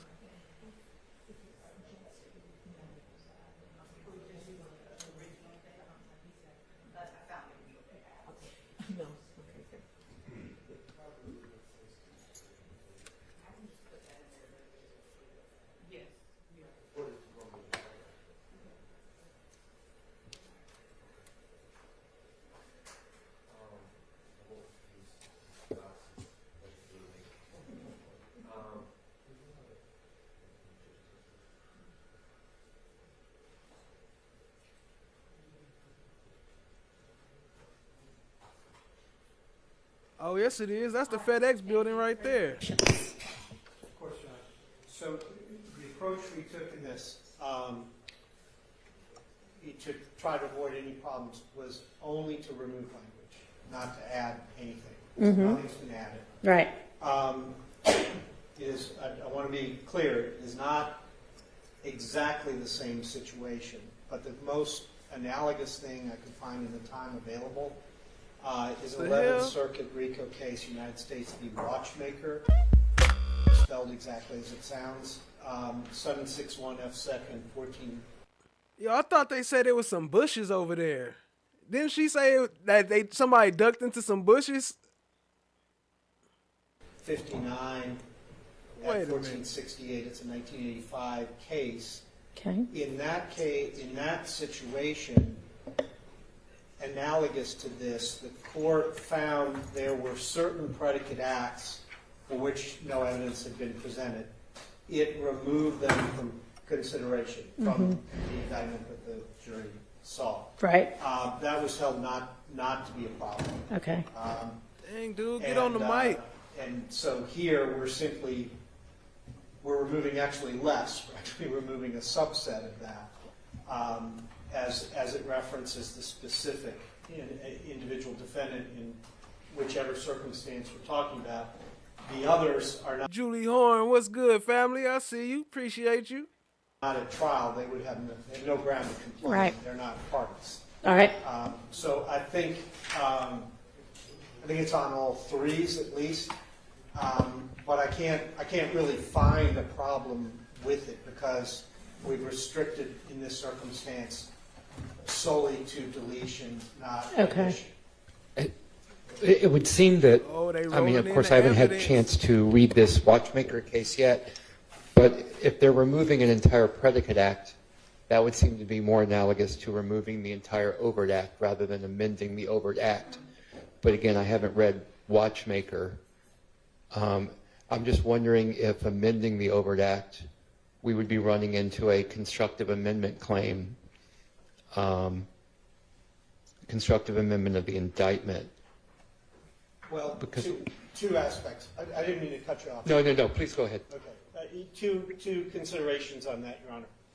One is the meaning of the word amendment in this circumstance. So if we were changing it to refer to another offense or adding words, that would constitute an amendment.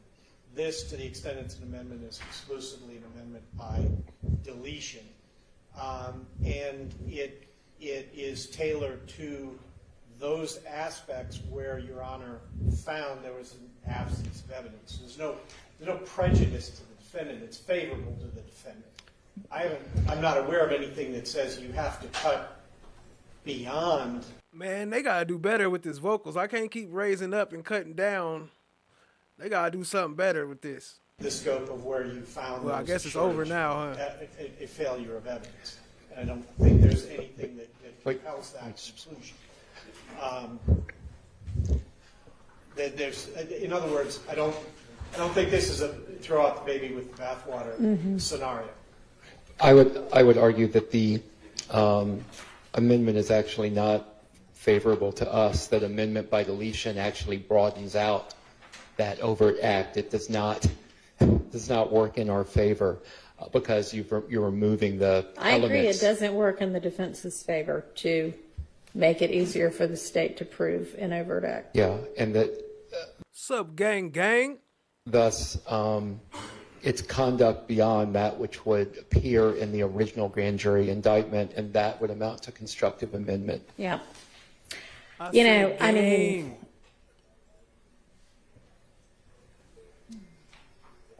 even I'm reading Watchmaker right now, and part of it says the court did not change the terms of the crime with which Keating was charged, which I'm not changing the crime, but I'm changing the crime in the overt act. I think the safer thing to do is just to redact the indictment to remove those overt acts. I'm not convinced that it might not be error to do the way you propose. I think logically speaking, it sounds like it should make sense, but in the absence of something that makes it clear to me that it's not error, I see you. I would hate to borrow a term from one of y'all, get to, the 90, y'all haven't said it, but almost, I don't know, it was some, never mind. It was some kind of football field reference that I'm not going to be able to do right, so just never mind. The 1 yard line, and then, yes, y'all probably I said 2 thought you were going to yard line. say risk introducing further error into this case. No, I don't know that there is error in this case at all. I don't know. Okay. There is typically, there are no perfect trials. We know that. It will be up to potentially some other court to determine that issue down the line. But right here today, I would hate to be on the now 1 yard line and do something that does cause an error that couldn't be corrected.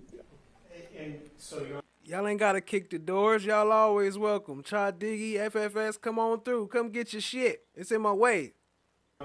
if I can respond to that, two points. One, it's important, I think, to be specific as to which acts we're talking about. Okay. So with 183, there's no change in the nature of the crime. We're only talking about striking out those specific things in which there's no evidence. Right. I can't imagine any problem from that.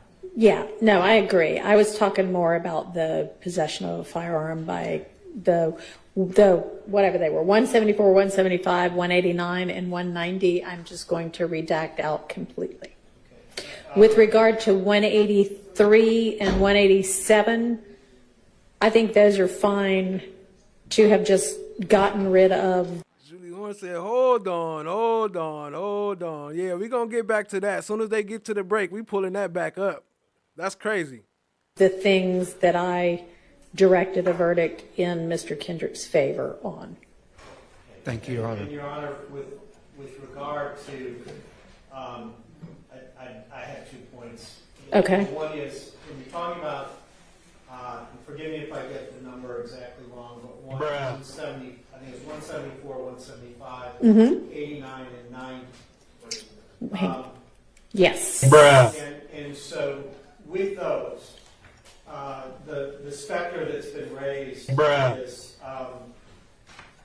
to paraphrase the defense, the appearance of error where none currently exists, as we are at first in inches.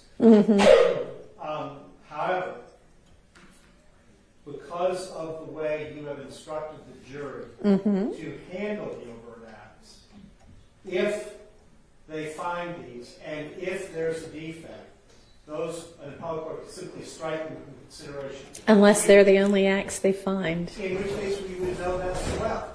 Because All right. they're going to number them. Understood. I'm just going to redact them. Y'all will still have over 100 overt acts for them to evaluate. Yeah, I didn't see it at first, Chad, but I saw it after the last time I watched it. All right, so I am redacting out to delete 174, 175, 189, and 190. We love you too, Julie.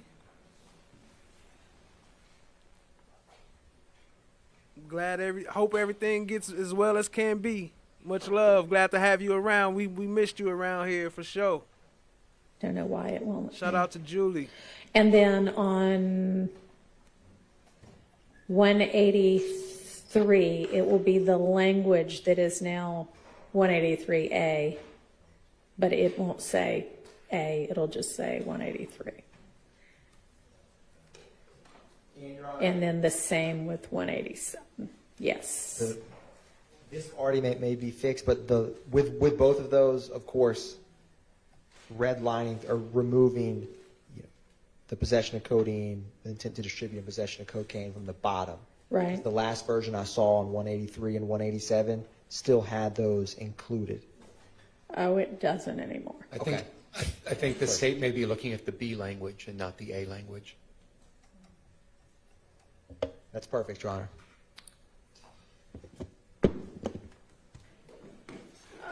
All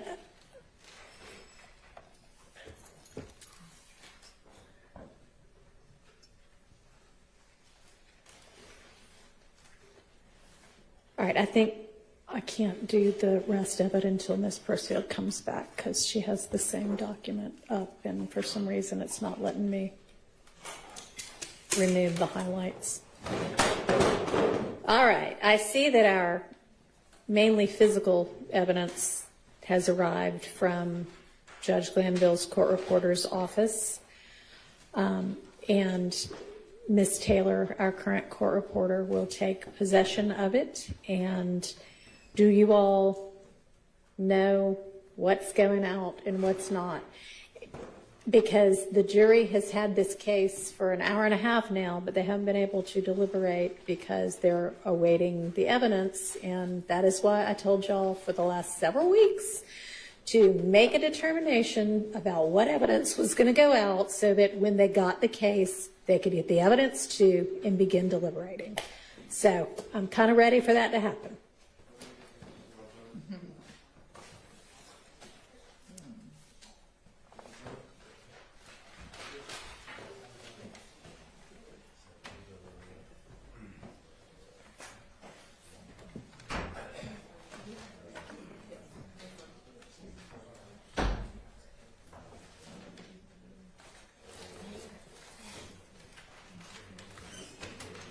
Yo, this is crazy. I'm gonna have to go back and review this video with the testimony.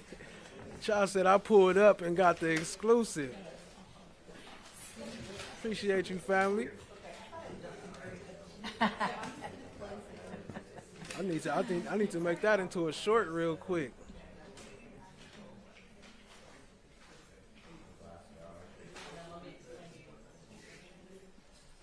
Julie Horn said not guilty on all counts.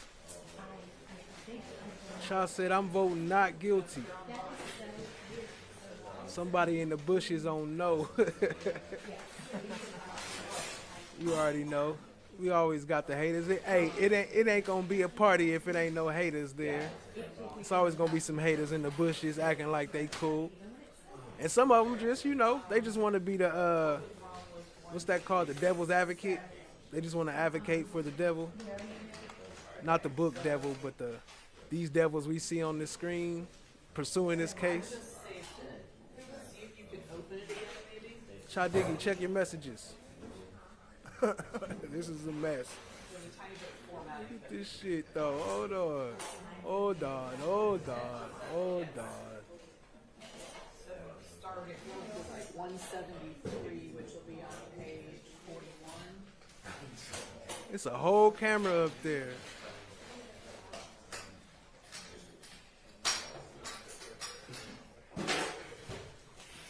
But I did actually see, you know what, I did hear that before because I saw the other perspective before, but I never went back to get it because it was only a picture and they said that camera wasn't working. But they got a picture of the car from that view that day. They have a picture up there. I had to find it.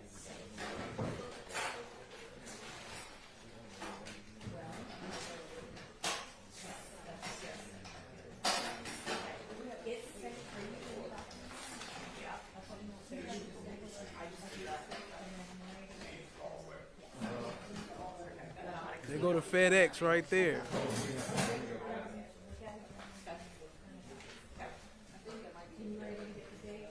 Yes. Well, I showed it to them and then they wrote one, I wrote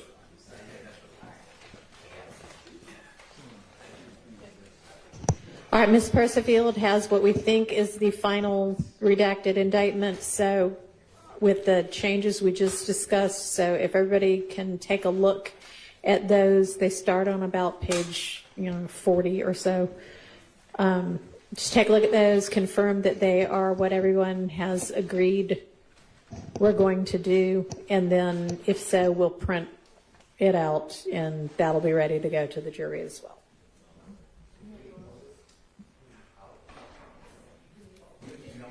At which time the last thing we will be waiting on is the evidence. Yes. No.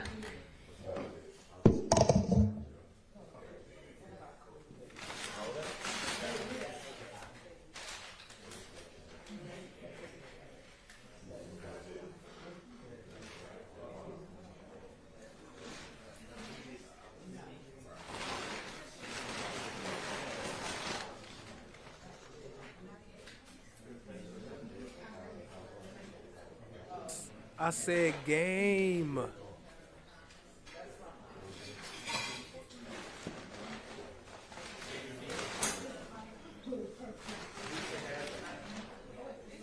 Yeah, we see you throwing up gang signs, Hilton.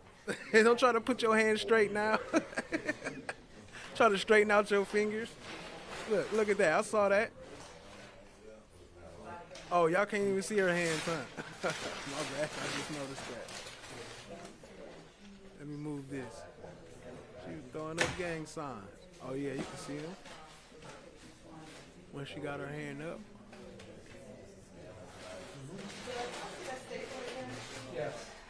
What up, family? Appreciate y'all being here. Hit the like, hit the subscribe, tap in, share with a friend. That would be the right front, the right left, excuse me, the right left side. Front. Okay, all right. Hit you with the front, right, left, passenger side. Where are your police reports? It's there.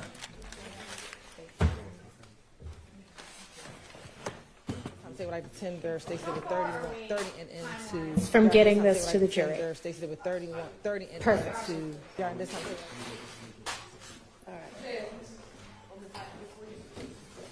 All right, while y'all are doing that, I'm just going to put on the record that with regard to the guns and any other physical evidence that's not going to go out with the jury, for instance, the drugs, the DA is the official custodian of that evidence, and so the DA will remain in possession of that evidence, and y'all need to keep that in your locked evidence room. The court reporter is not going to be taking custody of that, the guns and that other type physical evidence that is not going out with the jury.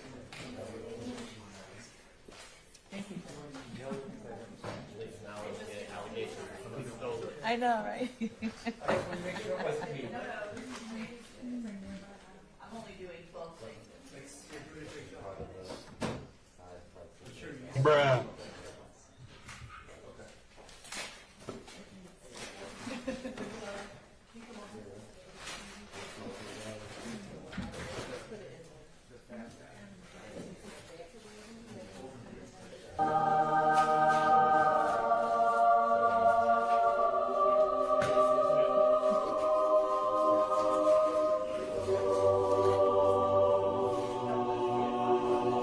Can some member from each team be dealing with the rest of what's just paper evidence and making sure that everybody is on board and on the same page with regard to that? We've done that. All right. We just need to make sure we send them. I think we know we separate things. We just got to make Okay, I am ready to hand all of this to the jury in the next 5 minutes. So whatever needs to get done, let's do it now.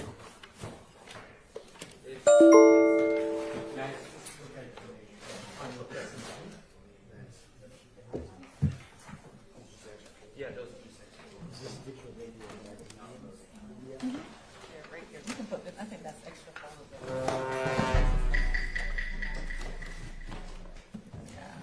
Working on the, that's the BB phone chargers. They're just extra. You guys want, I don't know anything on. This is stuff that's not going back. That's I don't know who they've been on, it's just extra. I think it's just folders. Yeah.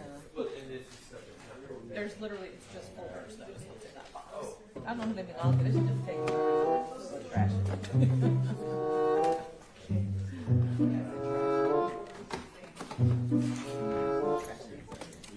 I don't know about recording. Confusing.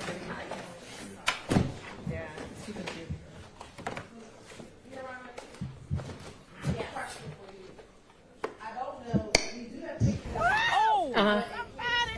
He needs some milk. Then y'all will have to wheel it over and we'll display it in the court. No. Mm-mm. No, I mean, they might deliberate for a month and a half. We might need to I'm going to be using this courtroom for the other defendants in this indictment. So no. Your Honor, Ms. Birchfield, these are, I separated these. This is investigator Dennis's stuff that was taken out. Okay. The Jimmy Winfrey plea that was taken out. Okay. And a transcript for Mr. Sledge. All right. So these are all different things. Yeah, Julie, he was in the left turning lane. Never ended up That's a fact. Can you make sure that 444Y and 1AS are not going back? They were, I think maybe Ryan, I don't know, something to do with, no, I don't know what they were. I just have a note to myself that those are continuing witness.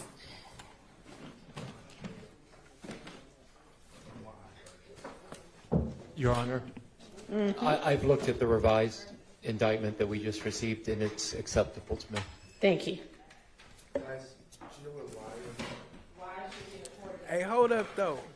Hey, y'all seen Doug Weinstein come with my board?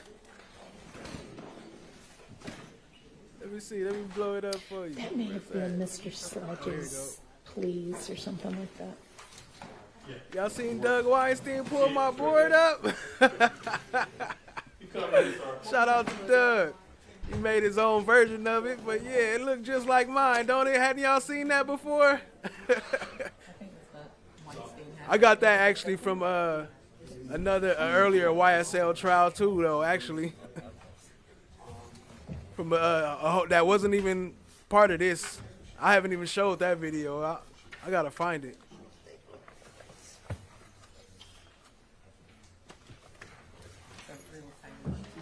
That's a fact.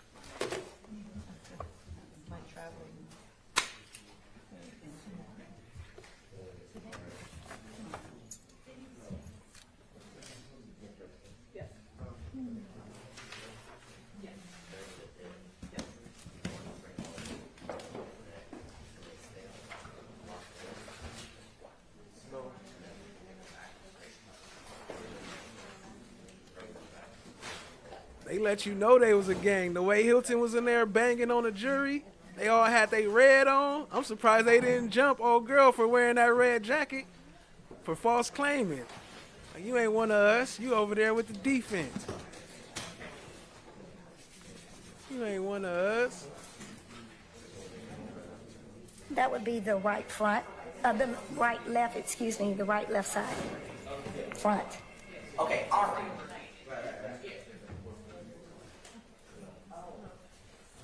Shut the fuck up!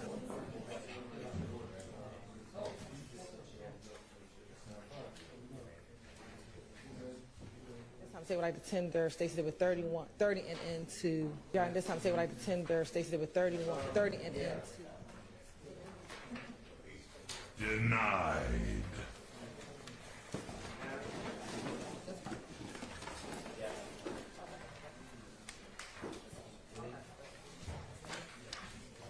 Yo, I'm still tripping on this video though.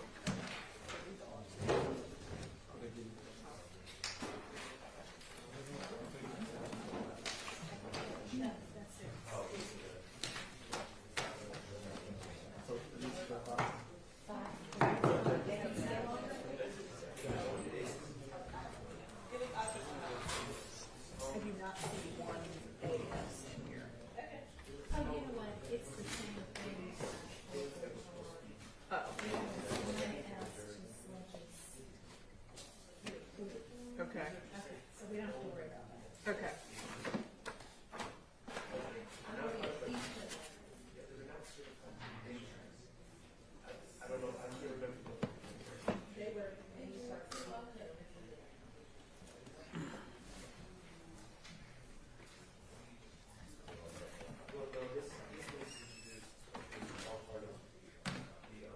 What up, Elaine? I see you. Appreciate you joining, family.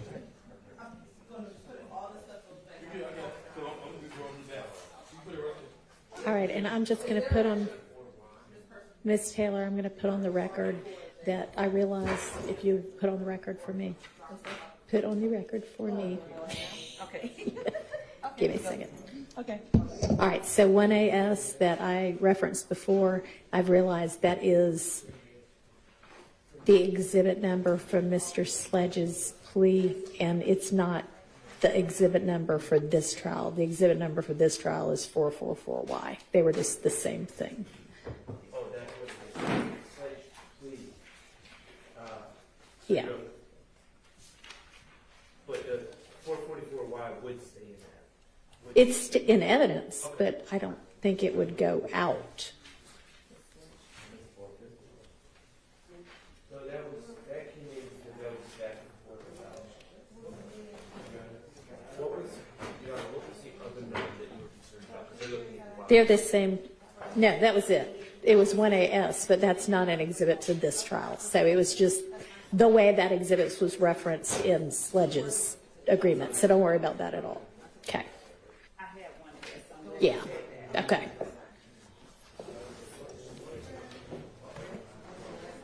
What up, Laugh? I see you. Appreciate you joining, family.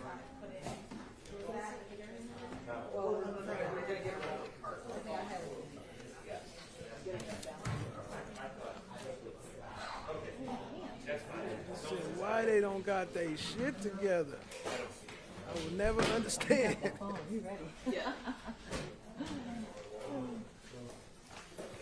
All right. I mean, if we're ready to start wheeling it in, we don't have to have all 5 things at once. We can wheel in number 1, carry in number 2. You ready, Judge? I am. Ready?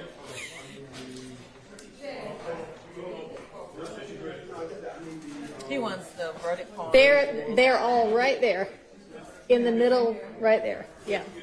Here they go. That's all of them right there. That's everything. Oh, it's not in here? Wait, it's not. The indictment is not there. The indictment is not there. The indictment. There is no indictment yet. We have to print it out. Have y'all had a chance to look at the redacted indictment?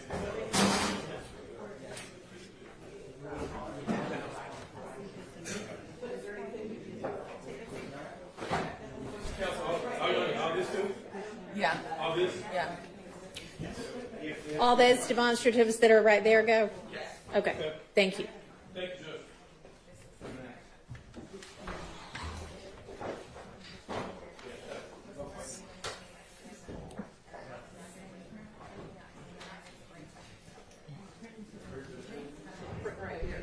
There's only going to be one copy of it. And, Your Honor, this is just for the purposes of the record. Okay. The state has reviewed the revised indictment, and it's going to be printed. I was just going to put for the record that the state, would object to the removal of the 133 counts, overt acts, that are 174, 75, 189, and 190. Thank you, Your Honor.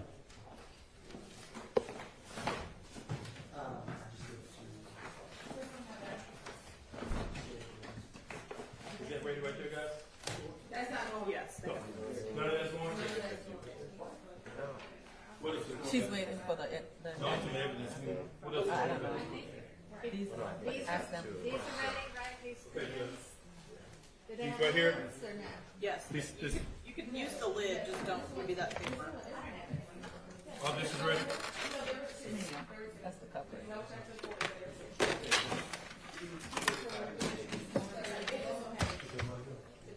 No lid? No lid? Oh, okay. What happened?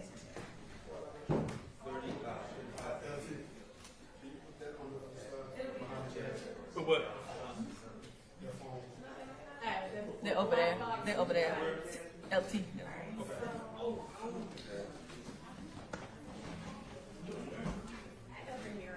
Thank you, Judge.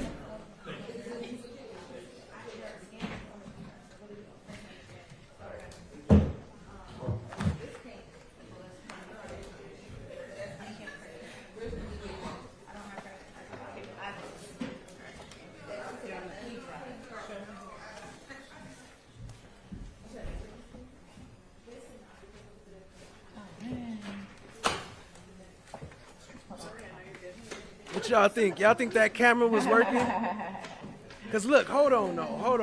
Because look, if that camera was working, then that means that they know the other person that shot, and they just chose not to include that because they know it wasn't them, and they erased it, which means that's malicious prosecution. If they did that, then that's malicious prosecution.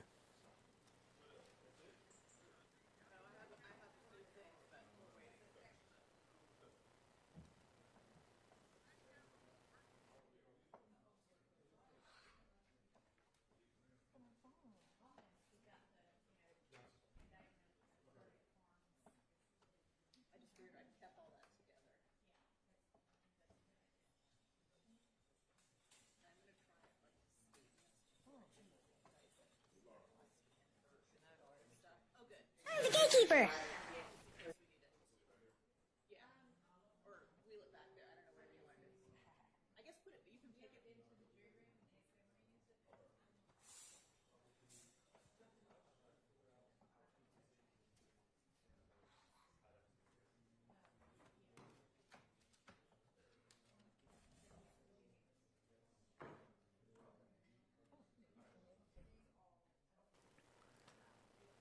Yo, Laugh, I was doing tonight. I probably still go live tonight, but that's why I did it late. But I had to get in there, man. I just had to. I had to do it. I had to jump in here. All right, while the jury is deliberating, Ms. Persfield's going to check to make sure she has a cell phone number for each of the attorneys, because obviously we have no idea when and or if they might want to ask a question or look at evidence, and so we all need to be on standby. We're all still in trial, and I need for people to be able to get here, in 5 minutes' time, ideally. If you have a special place you need to be, we can talk, but in short order. And obviously the defendants will continue to come over each day that the jury is deliberating, so that You went over time to come to the courtroom if need be.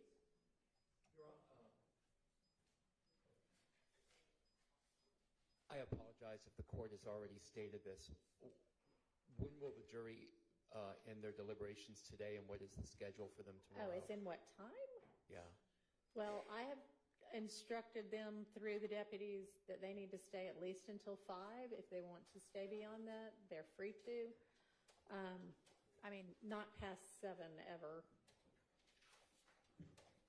which I don't think they're going to want to anyway.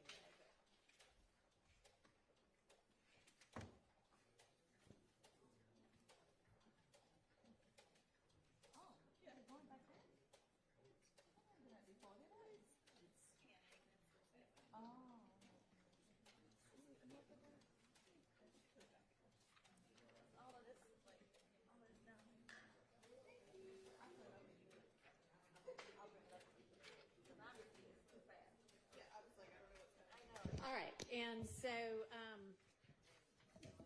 they would like to continue to come in and start at 9, which is fine with me. So I'm going to say, just like a regular day, 9 to 5 with a lunch break.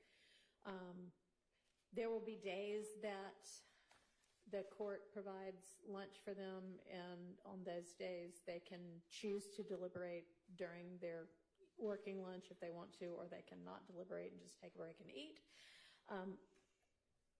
I'll make it clear that they can only deliberate when all 12 of them are there together. With regard to tomorrow, since it is the day before Thanksgiving, I'm going to say that they can leave at 3. And other than that, if there is some day or time that we need to alter that schedule, we'll just take it up as it comes. And if they, I don't mean to ask for such detail, but if they decide to stay past 5, will we be notified of that so that we know to stay around the courthouse after 5?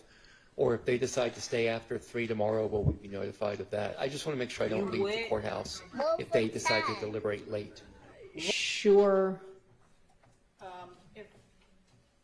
If I have cell phone numbers for everybody, I'll do a fun group text chain and then text everybody what the schedule, what's going on, very briefly.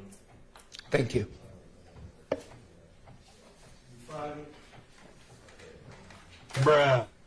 Friday, a regular court day? No, Friday was already scheduled as a holiday date a long, long time ago. New. May I approach? Mm-hmm. On the record, off the record. I'm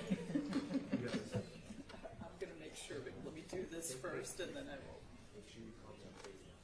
Yeah, oh my exactly. God, that's hilarious. We're only using WhatsApp, come on.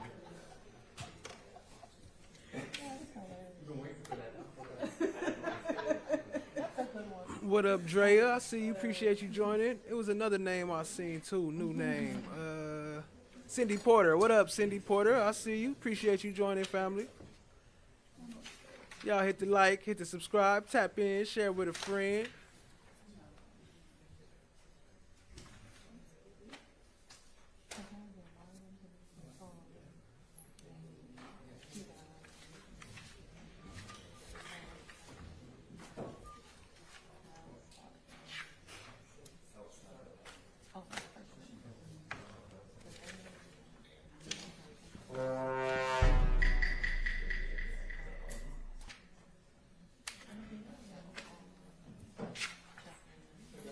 I'd invite Miss Love to come to California and act like that. Texas T said, "You ain't one of us." Yeah, she's getting it. Yeah. It's, yeah. My printer decided to be crazy. It has a mind of its own. Apparently, yes. No more boxes, just paperwork. Correct. Okay. You know, I usually stream on Thursdays. I was thinking about streaming, but I don't know because all y'all gonna be busy with y'all families and stuff. Y'all want to stream on Thursday? You gotta say something. Okay, now they go. Let me catch up on some of these chats. I'm Oh, no, I behind. get it. Because I'm reading them. Oh, snap. Behind further than I thought. What up, Texas T? I'll second that. Shannon, we love FOGs and Cat. Facts. Hold on. You seen this yet, Julie? Oh, yeah. Hi, guys. How is everybody? Shout out to Cat. Y'all go sub up, even though most of y'all already know who she is. I'm pretty sure. Shot Diggy.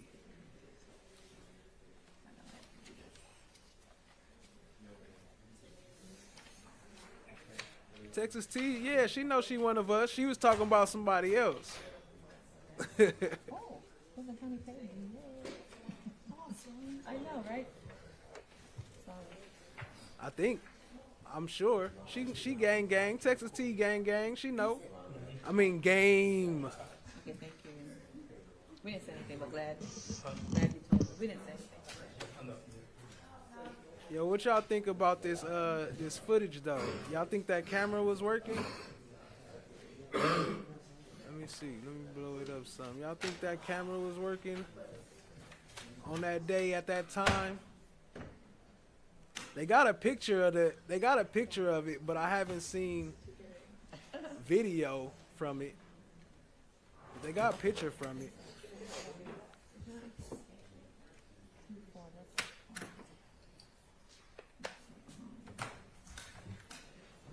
Gang.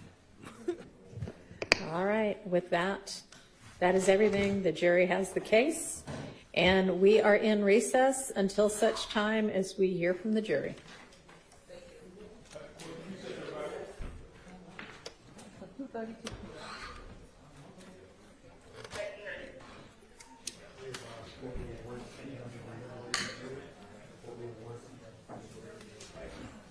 They in recess until such time that they hear from the jury.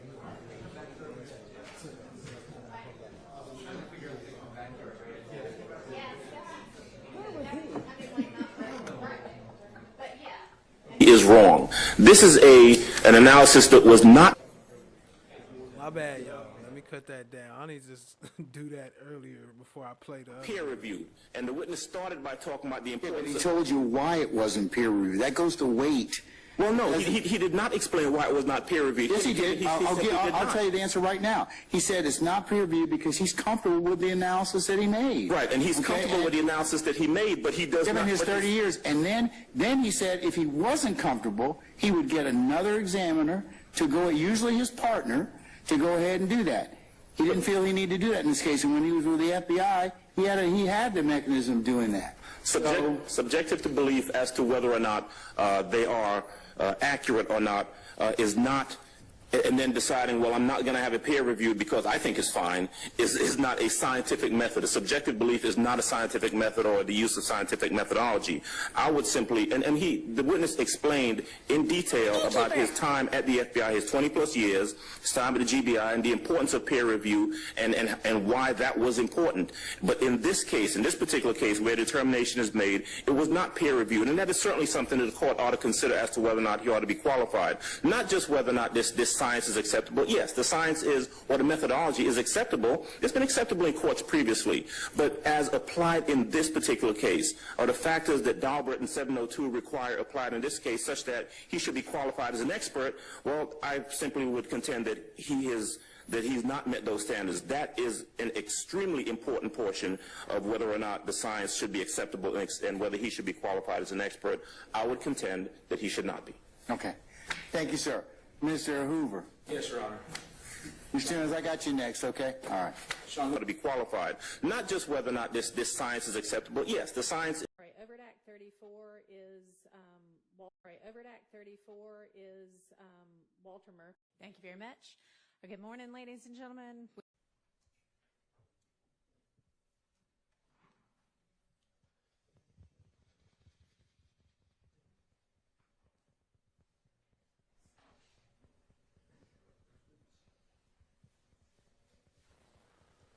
What up, though? Let me see. My bad. I ain't been reading the chat. I've been working on something in the background. Let me see where we at. That is straight BS. They said the camera froze. Criminals.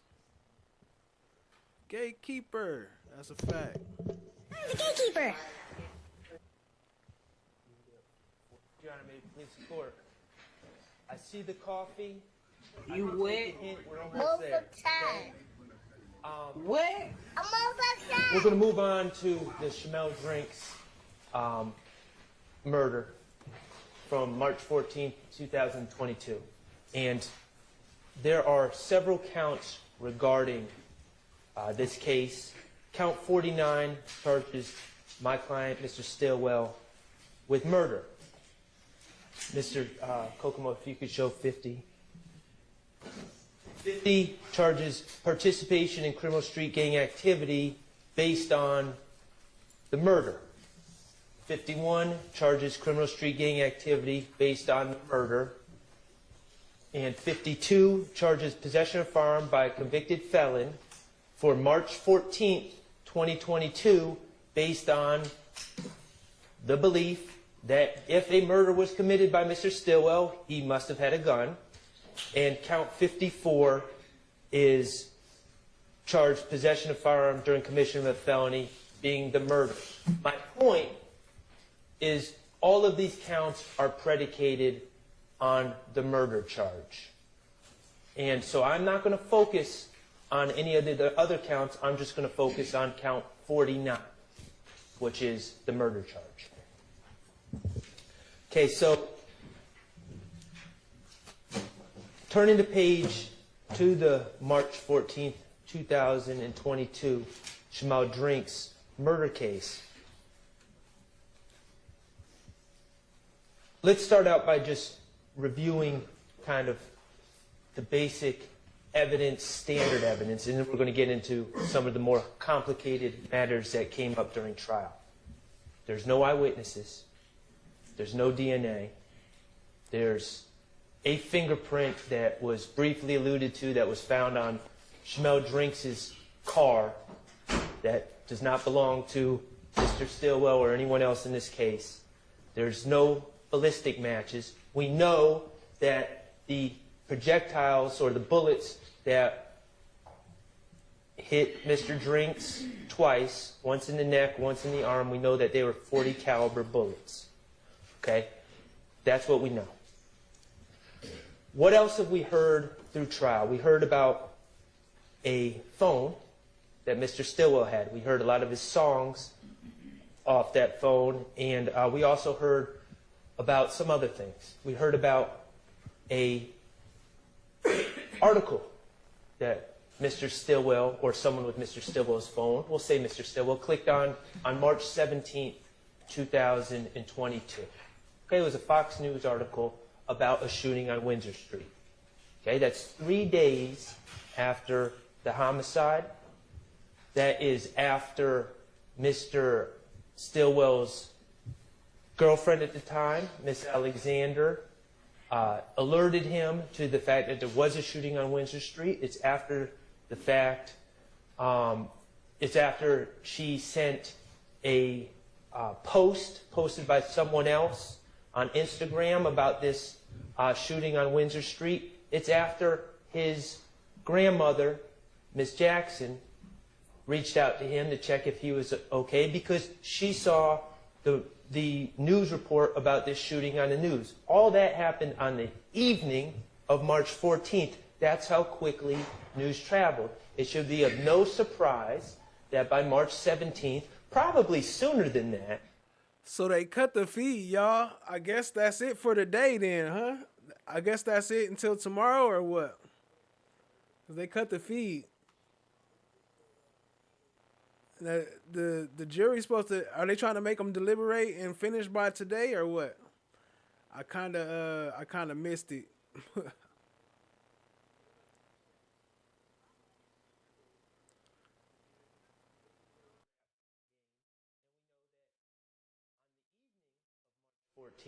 Going into March 15th, Mr. Stillwell was in the studio. And we know there was a note in his phone that talked about a very standard, very common, not a particular unique line at all, not unique at all, to be quite honest, from drill music, about ops. That was put in his notes while he was in the studio making drill music. So we have that. Neither of those two things in his phone are particularly noteworthy. They're not strong evidence of anything. But they were brought to your attention by Investigator Viverito, who searched his phone far and wide for any information she could find. And that was what she found. We heard about social media posts. And we heard that those social media posts were collected by Investigator Viverito. And we went back and forth with Investigator Viverito, we being me, about her work collecting those posts. There's no reports on who she was following, what she was looking for, who she was checking out on Instagram, who she wasn't checking out on Instagram. We also know from the post by Mr. Nichols that was presented to you initially in a far different form than it was actually on the internet, that Investigator Viverito was not only collecting posts, but she was manipulating posts to present to you in the way that she deemed fit, because she is biased. We learned that there were several people that made posts about the goings-ons in March of 2022. We know, and I'm not going to hide from it, that Mr. Stillwell made posts about Maine, Christian McMiller's death on March 11th, about Darius Ford's death, about how his heart is broken, about how he ain't going to be the only one crying. We know that there were posts on both sides from everyone in the community about what was going on in March 2022. Yo, Chris G, what up, family? But welcome, appreciate you joining. Appreciate you coming back as a what's that? 3 months, 3 or 4 months. Appreciate you, family. We talked to her about the March 11th killing of Christian McMiller and Darius Ford, and about that investigation. Now we're talking about 2 years and 8 months ago now. How it remains unsolved, how no one's been charged. Okay? And we looked at some of the posts that were made in reference to that incident. We learned about a Big Nick who posted just after that incident, slime and chalk. Oh yeah, I'm about to play it right now, Cha. I mean, it's pretty self-explanatory. And we know about these other accounts. Edgewood, I think it was Edgewood James and Joey Hurst, 2 other accounts that weren't necessarily their names, may have been kind of like accounts or fictitious accounts, celebrated in really the most vile ways possible, celebrating the deaths of Christian McMiller and Darius Ford. And I asked Investigator Viverito, and she confirmed, you know, even if they're fictitious accounts, you can see who was posting. You could pull an IP address. You could try to look into that and figure out who was posting. If you really thought that they about the crime was a confession of murder.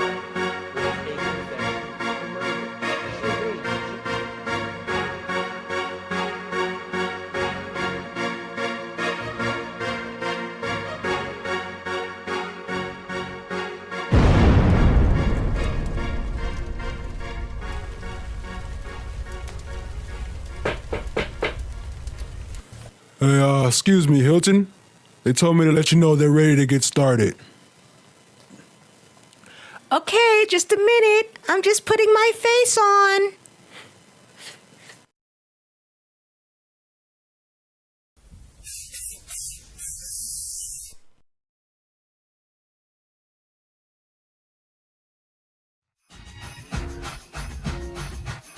Welcome, Chief, Deputy, Assistant, District, Special Ops, Attorney, Fumble Lips, Slip-On Hilton. And welcome, Chief, Double Deputy, Assistant, District, Special Ops, Attorney, Lion-Ass Lawyer, in a Dreamland, No Love. I'm Phony. This is Fonny, Fanai, Fanye, Fawny, and Phoebe. We're the fanny pack. Welcome, ladies, to the fine art of Brady. Suppression. Today, we're gonna learn how to keep those pesky defense attorneys in the dark. We're ready. Now, Attorney No Love and Attorney Slip-On Hilton, let's start with the basics. What is Brady evidence? In 1963, the Supreme Court of the United States heard the case of Brady v. Maryland, which dealt with the issue of prosecutors withholding evidence that could potentially exonerate a defendant or lessen their punishment. The defendant's lawyer requested access to the accomplice's statements, but a crucial statement was withheld by the prosecution until after the trial and sentencing had concluded. The central issue was whether this restriction violated the defendant's constitutional rights. The Supreme Court, in its decision, upheld the Maryland Court of Appeals ruling that the suppressed confession would not have reduced the defendant's offense below first-degree murder. The court determined that denying a retrial for guilt did not violate equal protection and maintained that the petitioner should receive a new trial concerning punishment only, not guilt. What is Brady evidence? Evidence favorable to the defendant that the prosecution must disclose. Excellent. Now, how do we prevent that evidence from ever seeing the light of day? First, we misplace it. A little accidental loss never hurt anyone. Or we can bury it deep in the bowels of our file system. And if all else fails, what I had heard was our system got hacked. But what if the defense requested? Well, No Love, that's where the delay tactics come in. We stall. We obfuscate. We create roadblocks. By the time they get their hands on it, the trial is over, and they're too tired to fight it. But what if the defense find it anyway? That's when we employ the damage control. We spin it, blame it on the defense, or simply deny its significance. Remember, ladies, confidence is key. Technique 1. The art of misplacement. Now, let's talk about misplacement. It's an oldie but goodie. You see, evidence has a funny way of wandering off. A misplaced file, a lost hard drive, or even missing police reports. The key is, if you don't write nothing, you don't got nothing. It seems accidental, but the result is golden.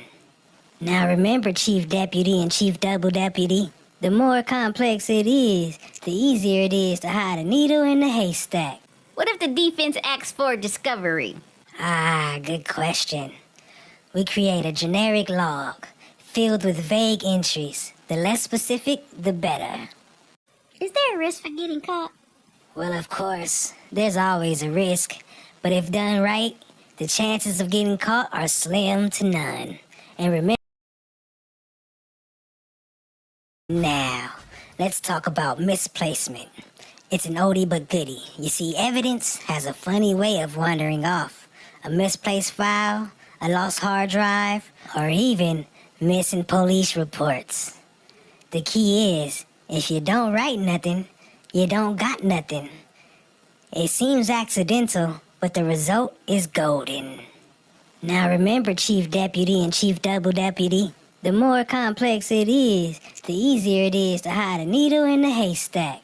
What if the defense asks for discovery? Ah, good question. We create a generic log, filled with vague entries. The less specific, the better. Is there a risk for getting caught? Well, of course, there's always a risk, but if done right, the chances of getting caught are slim to none. And remember, the ends always justify the means. Technique 2. The black hole of delay.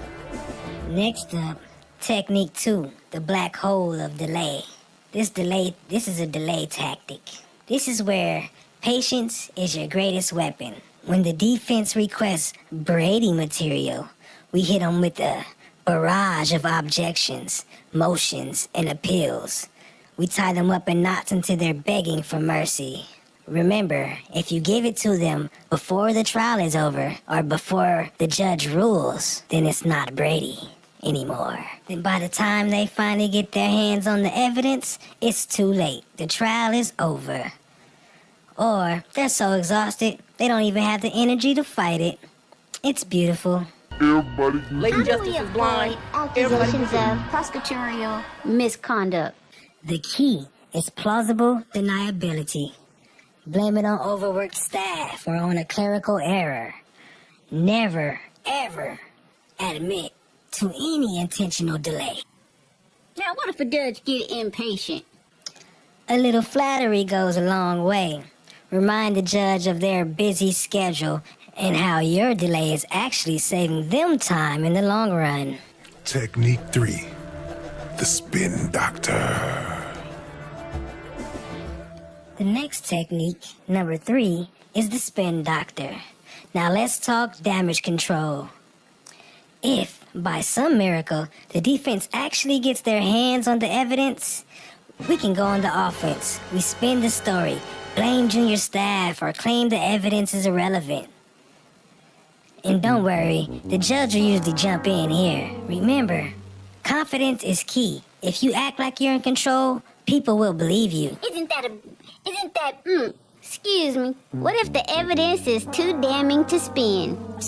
Well, in that case, we resort to plan B. Discredit the witness, attack their credibility, and hope the jury doubts their testimony. Isn't this unethical? Ethics are for amateurs, ladies. This is about winning. Technique 4. The nuclear explosion. And finally, Technique 4, the nuclear explosion. Now, if all else fails and the defense is relentless, we have one final weapon, the nuclear option. We lock up the defense attorney, a little contempt charge here, a sneaky remark there, and boom, they're behind bars. The message is clear. Mess with us, you pay the price. Isn't that a bit extreme? Well, sometimes desperate times call for desperate measures. Besides, it sends a powerful message to the other defense attorneys. What if the judge doesn't cooperate? Don't worry about the judge. If he slips up, I'll remove his ass faster than I put him in that seat. A little persuasion might be necessary. A friendly reminder of their career aspirations could work wonders. Don't worry, I'll handle that part. And there you have it, ladies. The complete Brady suppression playbook. Master these techniques and you'll be unstoppable. And remember now, the justice system is ours to shape.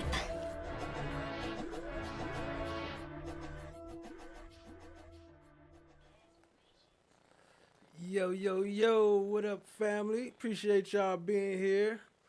I don't know, let me see. It looked like they shut everything down, huh? What they got? I see cats still rolling. What they got over here? What's this?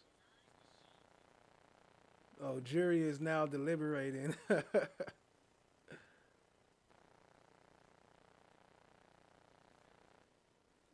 ahead and get my vote on that one. Let's see, y'all want to tap into the Woody cartoon? FOGs is live. Whoops. Let's see. Last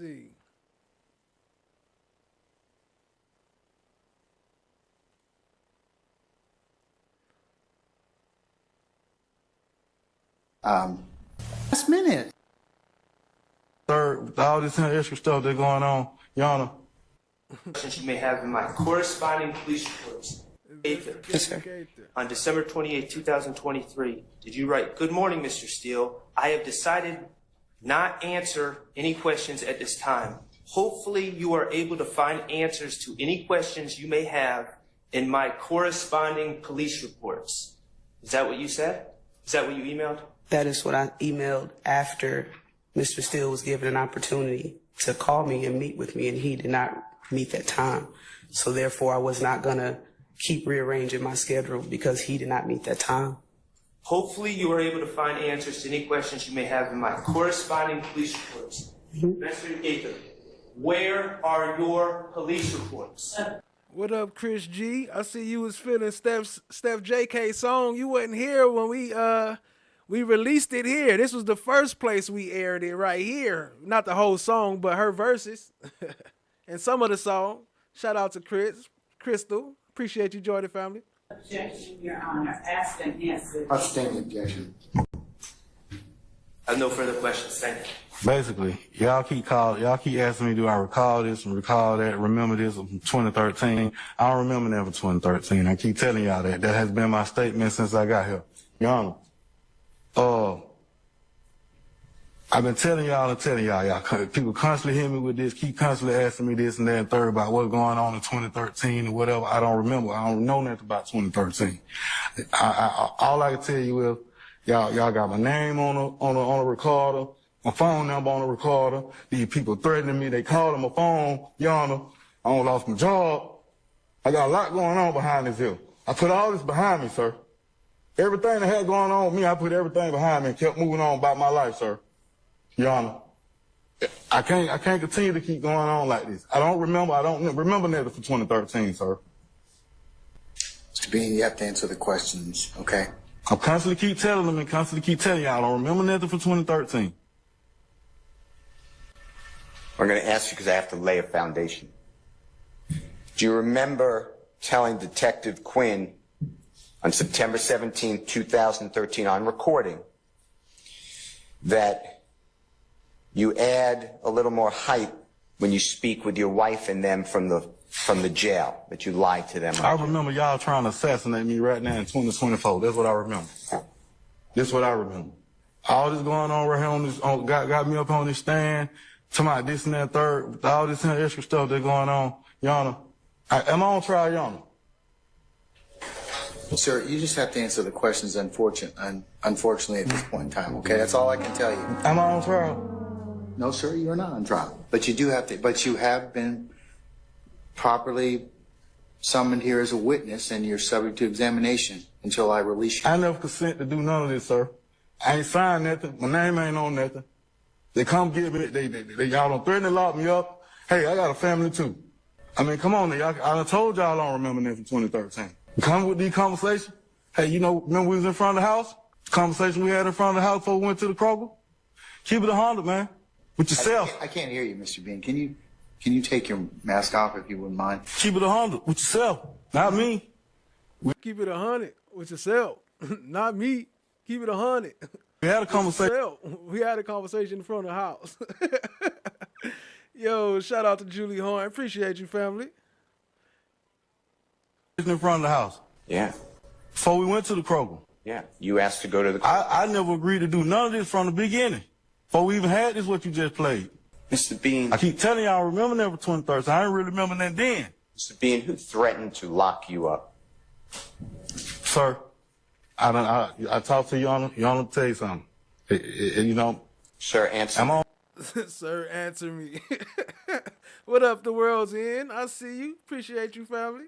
On trial for anything, can I be excused, Your Honor, for something? Because I really don't understand what's going on. I don't remember.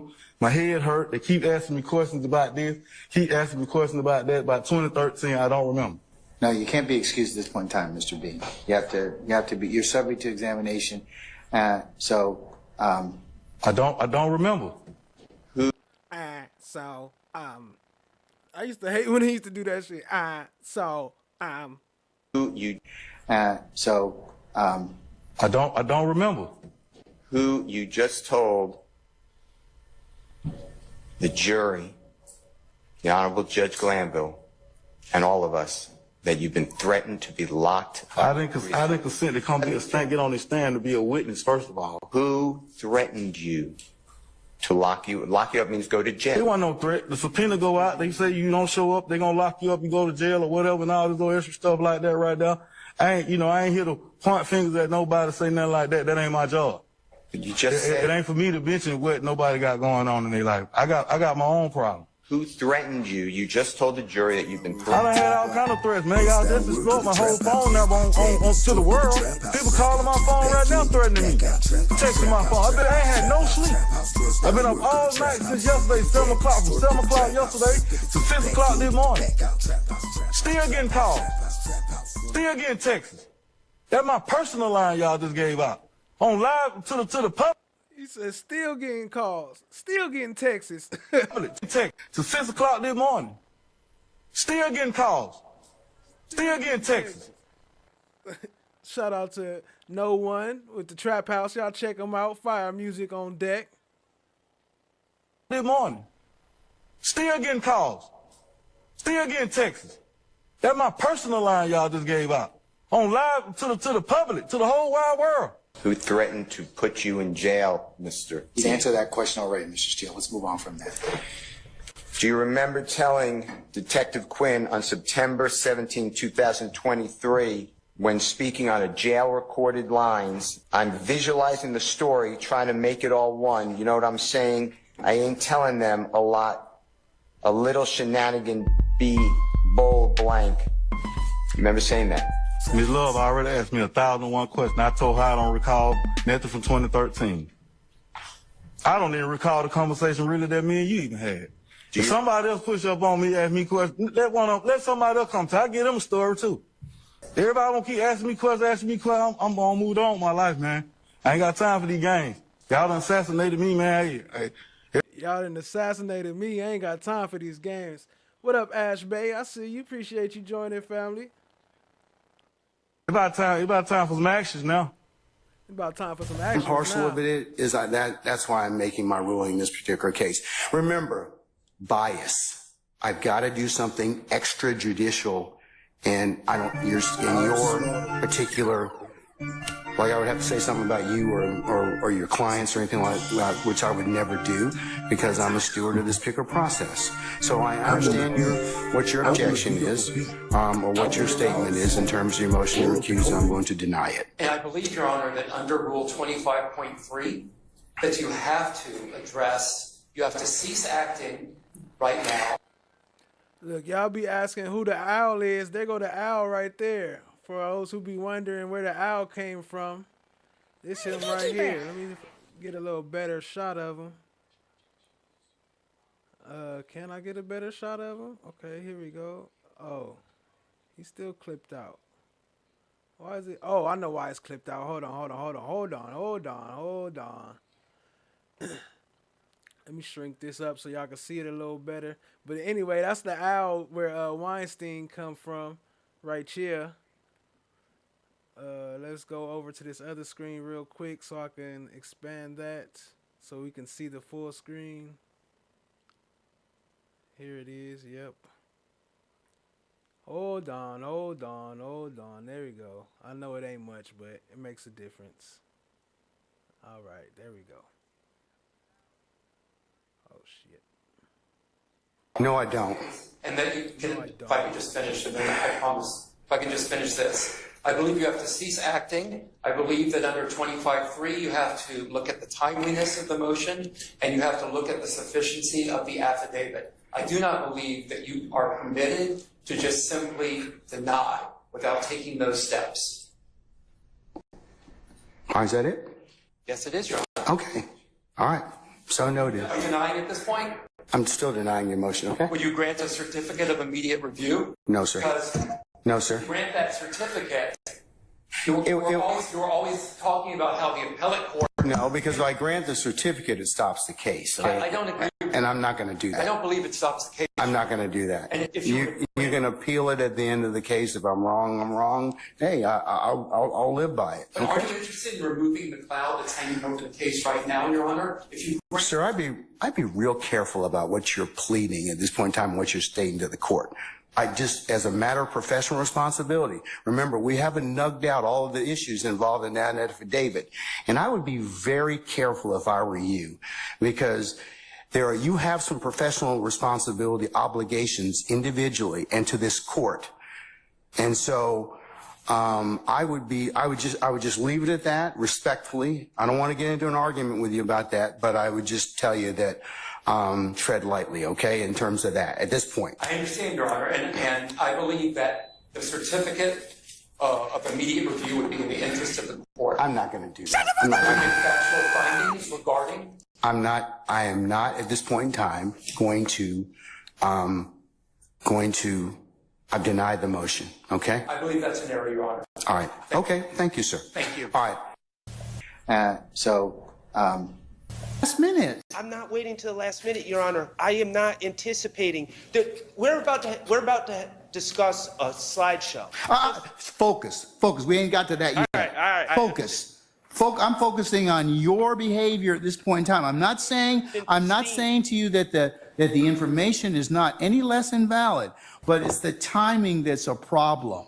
It's a problem, and since you I wouldn't think that we would be admitting these things, but since I've seen these things, these statements, these out-of-court statements being admitted, I've taken it upon myself.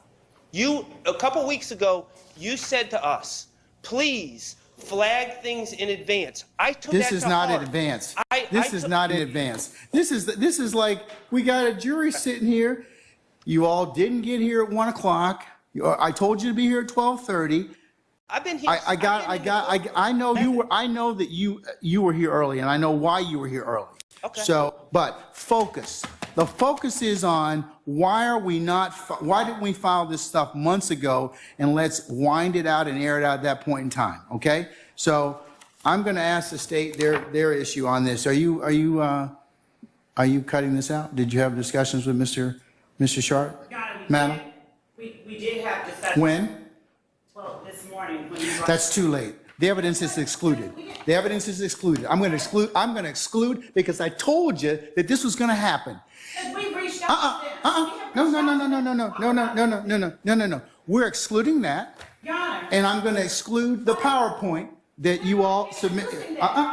Well, you're not going to wholesale introduce it. We had no intention. Your Honor, All right. let me just be real clear. We did not intend to introduce that PowerPoint today. I have personally reached out via telephone and called at least 2 members of the defense team and asked them to call me back. And I would like But you all should not be identifying this stuff the moment of trial while the jury's sitting in a box. And this is the last. I am not going to tolerate this any further. If you don't get together with your colleagues and flag issues and resolve them promptly, and if I have to take them up, remember, I can exclude them, we'll work the weekends, or we'll do a combination of both. So this time, I'm gonna exclude those two sections. John, Mr. Atkins, he confronted this witness with those sections. I last week let them know that we were introducing that. If the exhibit's not ready and you haven't made, no, well, Mr. Sharp's got objections to it. But Judge, Mr. Sharp can get in and have our evidence excluded every day that he makes an objection at midnight, and then comes in and says. Well, then you all should have gotten your stuff together before then. Some of our juries, please. Some of our juries. Have a seat, madam. Have a seat. You better exclude that, and next time, make sure you're prepared. Make sure you're prepared next time. I'm not going to do this anymore. I'm just not. We are starting right now. It's 1:20. So. We have talked to them. We have said we don't agree. Then file a motion and get it before me, and we'll take it up. Both of you all have equally responsibility to do that. The information they are seeking. Oh, it's going to be inadmissible right now. I'm saying, Judge, that you said to file a motion. There's nothing. I'm not going to have any more discussion about this, madam. I'm not. Talked to them this morning I don't. about that. Well, you know what? And I attempted to try to talk to them earlier this week. Well, then that's why we have to. You notice that the court punishes the state because the defense. I'm not punishing anybody, but but prior preparation prevents poor performance. Be prepared, Judge. That's why I sent them what I sent them last week, a whole week and a half ago, 2 weeks, Your Honor. And I have asked, I have said I would like to discuss. Our jury's coming in, madam. Our jury's coming in. Have a seat.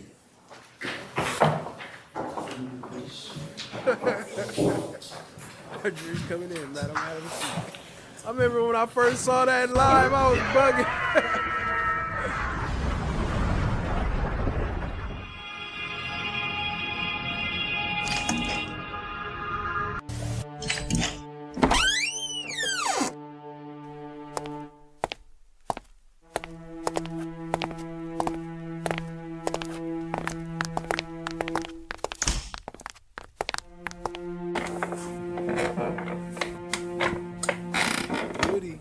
Interrogation. Now listen here, little bitch. What you mean? I'm gonna ask you some real simple questions. I want some real simple answers. You understand? Now let's get this right.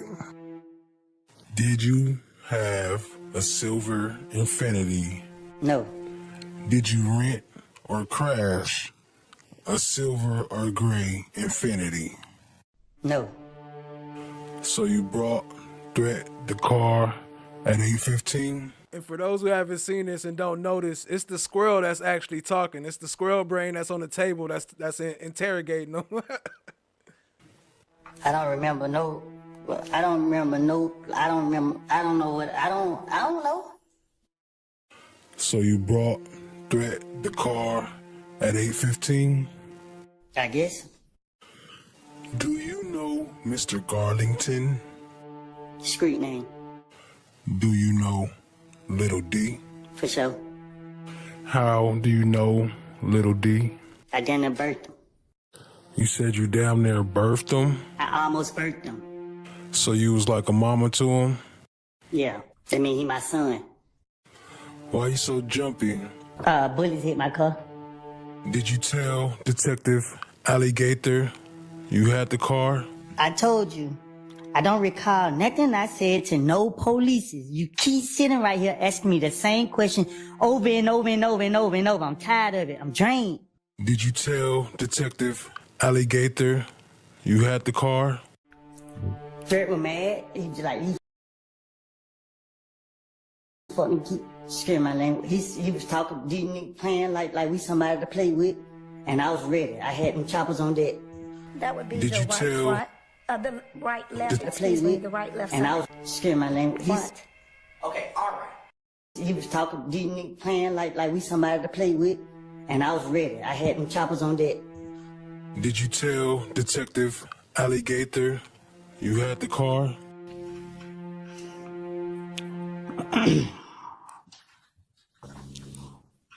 I know I ain't complete school, but I think I'm speaking proper English. Did you tell Detective? You asked me, I said yes. You keep, when I say yes, you ask me the same question over and over and over and over and over. So you brought Threat the car at 8:15? Me and Threat shot up Rich on McCoy there at the barbershop on Bankhead. I don't know what happened with Threat and Rich on McCoy, but I'm gonna ride with my brother. And they was beefing. And yeah, we put up and did that. At 8:15? I don't know when. I know we went up there and shot it up. So you and Threat shot up the barbershop? I think I said it loud and clear. Was Threat with you when you and Lil D crashed the car? What you mean? What happened leading up to you and Threat shooting up the I barbershop? told him they go do it. Why did you shoot up the 'Cause barbershop? we didn't know where he was. So were you trying to shoot Kale? No, we went to send a message.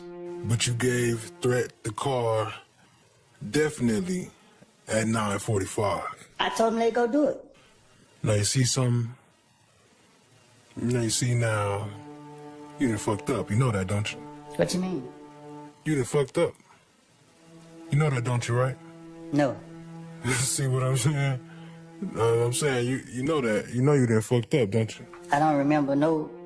I don't remember no. I don't remember. I don't know what. I don't know. You must refer the motion to another judge to hear the motion, but if any one of the conditions is not met, there is no error in denying the motion. And motions to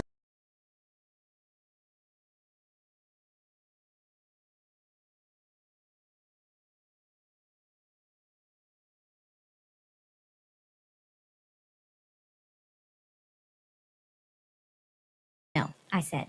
But you never said I'm pleading the fifth. Good. Mr. Copeland. Good morning. Good morning. All right. I just wanted to bring you over and let you talk with Miss Bumpus and see if there's anything you need to ask of your counsel, of Miss Hilton, of the state, or the court before we bring you out this morning. Because it is, we would like to hear your testimony. Okay, Well, I and want to that's speak with you kind of where we personally are at this that point in I have never time. been truthful a Okay. day in my life So, until I is just there made anything this you would like statement to right ask now. at this point I in don't time? comprehend none of this stuff that's going on. Okay, well, only thing you can give is truthful testimony. I mean, whatever you know is whatever you know. I mean, that's it. And what we'll say, and Mr. Copeland and I, we have talked about this. I'm not sure what your concerns are, what concerns that you've expressed to Mr. Melnick last week. But if you are, if any of your concerns deal with being locked up for anything, you can't. Like, there's nothing that can happen. The feds, well, that's not, it is true. No, I said that's not his concern. If his concern is his safety, we need to know that. Like, that's not expressed. So we don't know what the concern is so that we can try to resolve the concern. That is what I'm saying. Mr. Copeland and I have had conversations before. I understand some of his concerns as potential criminal liability, hence why we gave you immunity. The federal statute of limitations, done. The statute of limitations, done. So there is nothing, like, I researched it this weekend again. Both of those statutes of limitations for what you and I talked about, which is in 2015 or before, done. You cannot be prosecuted for anything you testify federally or statewide. Immune, period. So if that is a concern, there is none, because you cannot be prosecuted. The federal statute of limitations is 5 years. So anything in 2015, 5 years would have been 2020. Anything statewide is 4 years. That would have been 2019. Finished. Next concern, what may happen in the street? You know what we have talked about, what we can do as far as living and all that. We have had those conversations. So I'm trying to express to you that we do not want you locked up. I don't know how many times I've got to tell you what I've got to say to you. We do not want you sitting in the cab or whatever they've got you because of this. I know you wanted to talk to me on Friday before you walked into court. We weren't able to talk. If you still want to talk with or without Miss Bumpus, I'm here, Little Woody. But we do not want you in custody. We will not. This order, I don't know if you kept your copy of the order, but this order says you are immune from prosecution, Little Woody. Any of it. Literally, Judge, you might want to close your ears. Judge, you might want to close your ears. If you confess to a murder on the stand and we don't have any other independent evidence outside of what you say on the stand, you are immune from prosecution from what you say in court. So again, I don't know what was communicated to you on Friday. I have no idea. But what the state has assured you, which I have assured you in our private conversations with Mr. Long, as I'm saying in front of Miss Bumpus, as I told you, that is what the order says. And that's on direct or cross-examination. And that is on direct or So if cross-examination. you're worried about what the defendants may ask you because they may know your business, well, But if they ask you about things that you might think you might have, you can't be prosecuted for any of those things. I got family members watching this trial, and I don't want my nephew and them to hear the things that I may be involved in and think it's okay. But I think that's a separate conversation you can have with them as an honest individual. Like, look, nephews, I done lived the life that I don't want you to live. Don't go through what I've been through. But that's something you can have outside of being in jail, because that's a better conversation you can have with your nephews in person. But they shouldn't have to come to the DeKalb County Jail because you're being held in contempt. You can have that conversation with your nephews tomorrow in person. You can have that conversation with them. You can have that conversation with anybody. You know what's coming up this weekend. Why are we in jail? What are we doing? But y'all did this intentionally. No, we did not. You and I had this conversation, Mr. Copeland, on Friday morning. You knew my child's birthday was next week. But what did I tell you? When we met with each other, I said to you, you asked me, what is the one thing that's going to get me in jail? Didn't you ask me that? And what was my response? If you plead the fifth. And that is exactly what you did on the stand. But what did I tell you before I got to that point? I told you the whole time, Tuesday, Wednesday, Thursday. But I told you we were giving you immunity. That I was pleading the fifth. No, you did not. I told you every day I was pleading the fifth. No, you did not. And we told you. I told you my concern. And we said we could give you immunity. You said your concern is what they know about you. And when you said that, I said, well, you know stuff about them. And then I said, whatever your concerns are, we can give you immunity. So I didn't tell you I Miss Mama said she hit it on an accident. lied on them to get myself out of the situation. And you said you were a liar. That's what you said. You said you were a liar. Was this recorded? No. And did he ever say that to Melnick was his attorney? No. This week, when we first met you in the car on Friday, we asked you, is Mr. Melnick your attorney? You said he's not my attorney. I haven't talked with him. No, I never said he's not my attorney. I said I haven't talked to him. You said he's not your attorney. You haven't talked to him. Then we continued to have a conversation. At no point did you ever say to us, hey, I want Mr. Melnick here. Hey, put Mr. Melnick on the phone. You didn't make me feel like I needed him. But if you needed him, we would have said, if you would have needed Mr. Melnick, we would have said to you, okay, just call him. So, I mean, that is our position. We don't want you in jail. We just want you to be able to purge yourself by testifying. Whatever your truth is what your truth is. But you have to just get an answer to the questions. We believe that whatever your truth is what your truth is. We know what you said before. I don't know what you're going to say on the stand. Hey, what up, what up? Welcome, everybody, from the Cat Gang, the Cat Raid. Appreciate y'all coming through, family. We just catching up on some of these past cartoons that most of y'all haven't seen. Appreciate y'all, family, that we made over here in FOGs. But what we know is pleading the fifth is going to keep you in custody. That's what I know. Now, how you answer your questions is how you answer your questions. I know what you said before, and I know what you said later. I mean, I know what you said before, and I don't know what you're going to say on the stand because you and I never went into full details about any of it. But what I don't want is you to be sitting here in custody. You did it. You told me before you went to the judge with whatever the thing called you went to him with, you told me that I can't, when I'm asked a question, I can say I don't recall or I don't know. You told me that if I plead the fifth. Whoa, what up, family? Hold on. Jack over here dancing in her face. Hold on. I didn't even see that. This chat going so fast. Hold on. Let me put some respect on her name. Y'all got Jack dancing and bump his face. Who did that?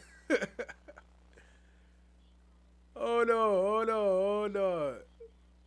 Where'd Jack go? Oh, hold on, here you go. Let me move Jack out the way.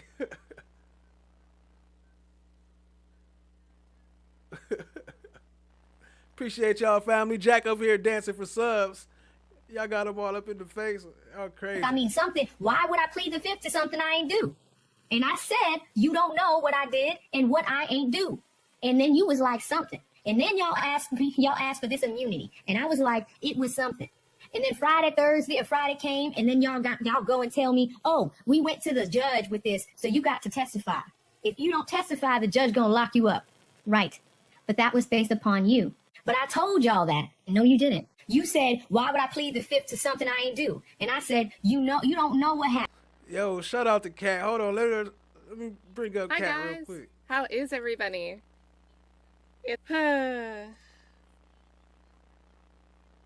And I said, I don't know what happened. Only you know, and them know, I said.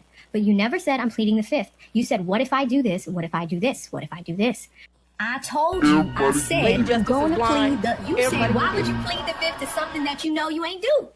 So if you didn't have immunity prior to, is that what you're saying? That you feel like he didn't have immunity prior to? Immunity came Friday, right when I went to jail. The immunity only came after Mr. Melnick. Hold on. The immunity came after Mr. Melnick sent us an email saying my client is pleading the fifth. That was on Thursday evening at 6 p.m. Okay. So after that, that was an empathic? He was pleading the fifth. We came and we got this sign. And then Friday morning came. Okay. Between Friday evening, Mr. Melnick reached out to us and he represents him. He's pleading the fifth. Okay. And when was the last time you talked to him before Mr. Melnick got involved? We talked to him early that day on Thursday. Okay. Then how did he called me? Okay. I was just trying to get a timeline. Sure. Right. So we have been talking since last Friday. So I met with Mr. Copeland last Friday, I think out in the neighborhood. Then he came on Tuesday for court. Yo, shout out to Kat for the raid and the 5 gifted. Appreciate you, family. It's going so fast, I can't even keep up. Stream elements yelling at me, all type of shit. Appreciate y'all joining, family. Appreciate the love, Kat. If y'all got gifted a membership from Kat, show some love. Ali B got gifted. Welsh Lady got gifted. God Wins got gifted. Brooke got gifted. Bees on Mars. Show us some love. We talked briefly on Tuesday, and then on Wednesday he came. Thursday. No, I think he only came 2 days, so it had to be Wednesday and Thursday he came. It wasn't Tuesday. It was Wednesday and Thursday he came. And then on Thursday, once we left, is when Mr. Melnick reached out to us and said, my client is pleading the fifth. And at that point is when we went to the next morning and got the immunity motion. And then we spoke on Friday morning. I handed Mr. Copeland this agreement and let him know that he has immunity and that anything he says we cannot use. Then Mr. Melnick came, and then we had court. So you're pretty much saying you didn't ask for this. I didn't. But we gave it. He doesn't have to ask for it. I know. I mean, I'm just saying. Right. He doesn't have to ask for it, but to alleviate whatever his concerns were, we gave him immunity. He didn't have to ask for it. So if we wouldn't have had this, I'm just saying this is so he can understand it. I'm walking him through.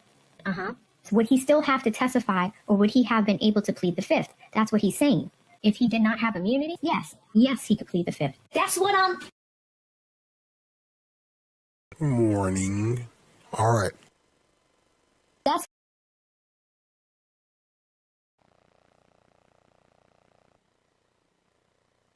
Any detective from the Atlanta Police Department.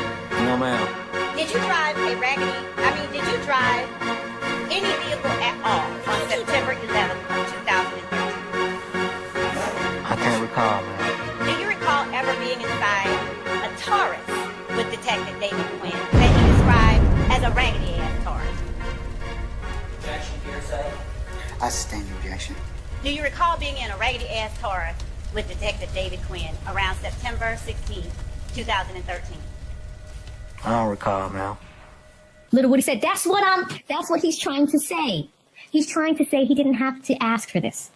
But he doesn't have to ask for it now that we've given it to him, because that's on us. So now that we've given it to him, it's in order. He can still choose if this is the road he wants to take. Then he'll just stay in custody. Yo, I'm tripping. Did somebody donate? Is that gifted members, or is all y'all joining right now? Is those all new members that's joining? Hold on. Shout out to y'all. Appreciate the love, family.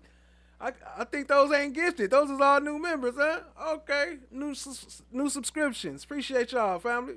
Custody until the trial is over. Oh my God. And then we say the trial is over. Every last defendant has been tried. Not just these 6, the other ones too. I done did longer time. All right, Mr. Copeland, I'm telling you that you are literally immune from prosecution from anything else you may say. That's that. So the choice is always up to you. But we wanted to put on the record, the state does not want you in custody. What the state would like you to do is purge yourself from... What purge yourself mean? Meaning that you are no longer in custody. And the way that you purge yourself is to testify. That is kind of how it happens. And that is what the state wants you to do. We want you in custody. We don't want you in custody. We can't say that any other different way, but we don't want you in custody. The only thing that's holding you is you refusing to testify. So do you have any questions? Any other questions? Basically, if you invoke the fifth... I don't know what's going on. I don't trust nobody. I don't trust her word, but I don't know what's going on, Your Honor. This is your insurance. I don't know if you want to break that down to him. Well, he doesn't want that. But he's been given it. See, that's the challenge, Mr. Copeland. is that if they didn't give you the immunity, you could invoke your Fifth Amendment privilege. But what the state has decided is that they said your testimony is worth more to them at this point in time, and they really want to know what you have to say. So they've made from the state's perspective, they've made a decision to give you immunity, so you no longer can invoke your Fifth Amendment privilege. You have to testify. Okay, so that's the difference in this particular scenario, is that they have taken away. Well, you can. Steph JK in the building. What's good, Steph JK? I see you, family. Appreciate you. Still invoke your Fifth Amendment privilege. You can still do that, but the consequence of invoking April O'Neil's baby daddy. What up, though, family? I see you. You will just remain in custody. So if you testify, you get out of custody and you stay out of custody until you're done. And then, if I don't testify, I have to stay until when? Until the trial is over, until all the defendants have been. I've got these 6 that we have here now, and there's another 6. No, there's another 12. There's another 12 or thereabouts that are still outstanding in various forms. The raggedy ass Taurus. Y'all know what Taurus they talk about, right? This That one would right be here. the right front, the right left, excuse me, the right left side. Front. Okay, all right. Or another. Can I speak with her for a second? Yeah, sure. My question is, I can ask you a question? Yes. So my question is, so what I was just asking her was, if you ask me a question and you feel and I was lying about it, will you lock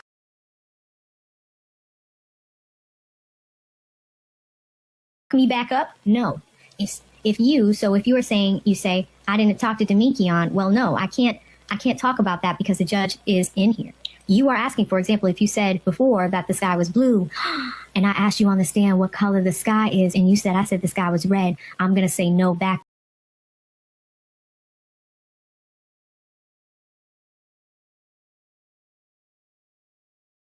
Before you asked me it was blue. Is that what you're trying to ask me? So explain the independent evidence. If he says he did something and you know he's not telling the truth, what happens? If he said he did something and he did not do that thing, if you believe he did not, so if you believe that he's lying about that, then no. If he admits to doing something on the stand, and he did not do that thing, I'm going to say, if this is the first time you are saying that, if you have independent evidence to prove it wasn't him, then what? Then nothing. What do you mean? So then he will be fine? Yes, bud. So you're okay with him if he got on the stand and said things that weren't true? Oh, shout out to Kayla. That was good. That was good. That was good, Kayla. That was really good. No, I want him to tell the truth. What have I always said to you? I want you to tell the truth. I don't know what's going to come out of your mouth. I expect you to tell the truth. Welcome to the Family Factual Lie. You got the mushroom. It must be month 2. Appreciate you, family. If you say something that is inconsistent with what you said before, then I'm going to ask about the inconsistencies. But I expect you to tell the truth. What you go on the stand and do, I don't know. I don't know what you are going to do. I want you to tell the truth. But I will deal with you, not you saying something different in the matter of that I normally do. Keep the slime brothers going for Ali B from Tennessee. This is flipping amazing. Wow, you are... Dang, that skipped up a lot. I could read over here, though. Wow, you are talented. Love everything about this. Oh, they going too fast. Looks very super creepy and evil over there in the corner. Facts. Appreciate you, family. Y'all show some love. Get some slime brothers for Ali B from Tennessee. What up, Hood Mary Poppins? I see you. Welcome to the family. I'm saying something different, right? So when the police question me, they done question me every time they lock me up. I don't know how many times that was. I done told them whatever different story I could think of to try to finesse my way out of the situation. I don't recall what I done told them. Okay, you can say I don't recall. That is how that works. I don't recall. And he can say that to every single question?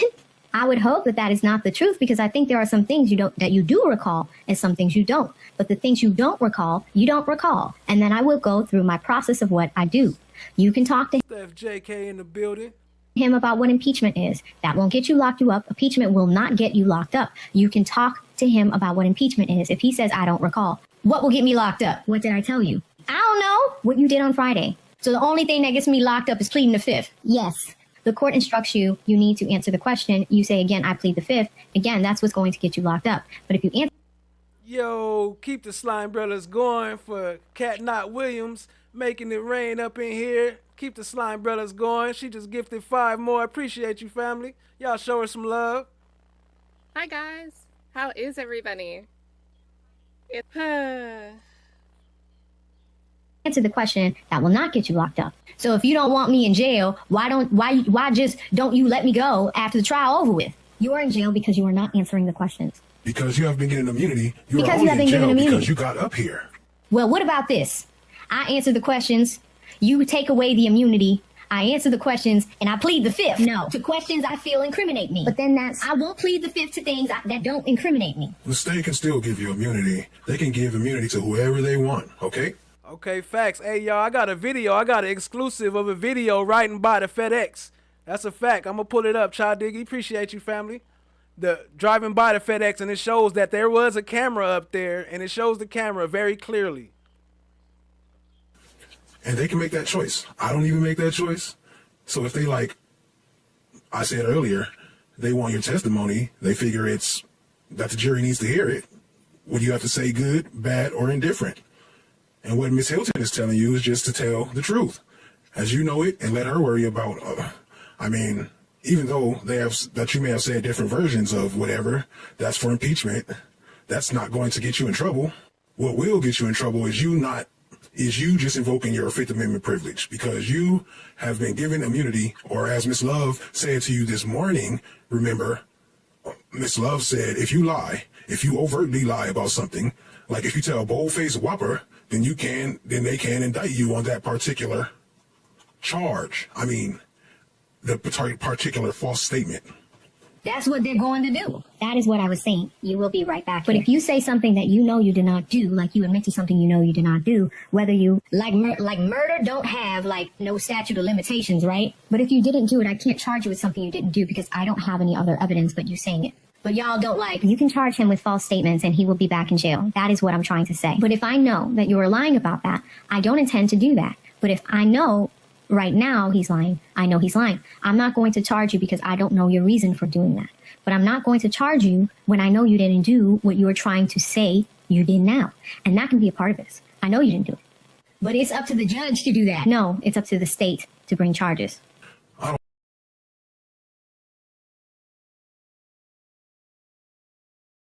All right, here we go. Let me pull it up right now. Let me switch this over to this. Okay. All right, family. This is... Oh, snaps. Hold on. This is... What street is that, Child Diggy, that they was on? Where the FedEx building was? There go the FedEx building right there.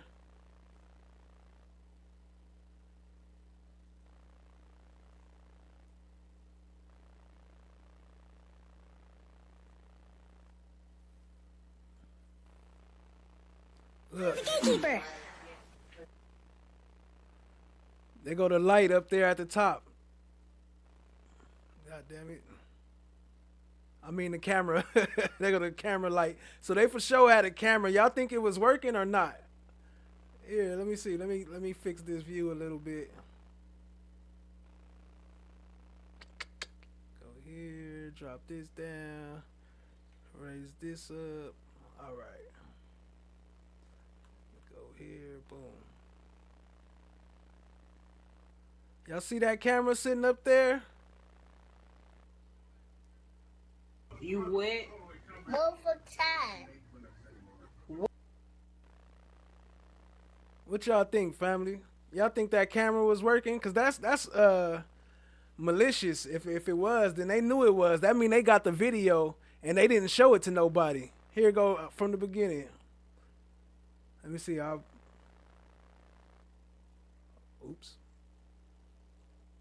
Let me see. I'll pause it real quick so y'all can see better. And then I'll get back to the cartoon. Appreciate y'all being here, family. Hit the like, hit the subscribe, tap in, share with a friend. There go the FedEx building.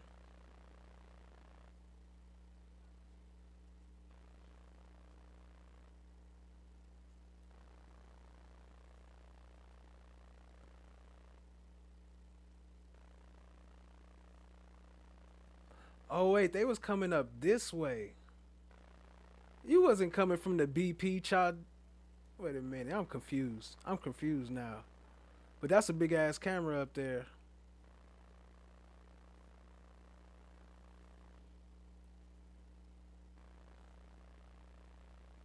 What y'all think? I don't have anything to do with that. He has nothing to do with bringing charges. That's up to the state of Georgia. Can I talk to my family, and I will make my decision right after I hang up the phone. He's saying he hasn't been able to speak to anybody. His sister just called us. Y'all done me wrong. Y'all just hold me in jail. Don't let me get no PIN number, no nothing. We have no knowledge. We did not know that he hasn't been able to do anything, speak to anyone. The jail system down, but y'all still putting people in it. That part, I don't know. I don't know. We have been in communication with your sister. Your sister actually texted Miss Lenskoy to make sure you were okay. We told her we physically have laid eyes on you. I'll leave that up to the sheriffs. I don't know. So what do you think she's saying? Can't tell you right now. I'm talking about that locking me back up. We would have to bring charges. There would be no incentive. Y'all will. We've already had this discussion. Look at what you did to me. You waited until Friday and did this. I done told you every day before Friday came that I was pleading the fifth. No, you did not. As a matter of fact, our last... Mr. Copeland, let's see. Y'all show some love for Nameless. Appreciate you, family. And Nobody, I see you up in there. I got to catch up and make sure I ain't skipping these super chats, because I don't get to go back to them. I don't get to save them like everybody else do. Yo, shout out to Nim. What up? Let me see. Super chat that one. Appreciate you, Nameless. Shout out to Nim. K&W, FOTG, Hybrid Gang. Love you all. Love you too, family. Appreciate you. If we can get beyond this. Okay, beyond what your concern is, you could have invoked the Fifth Amendment privilege. The state could have turned and said, stop.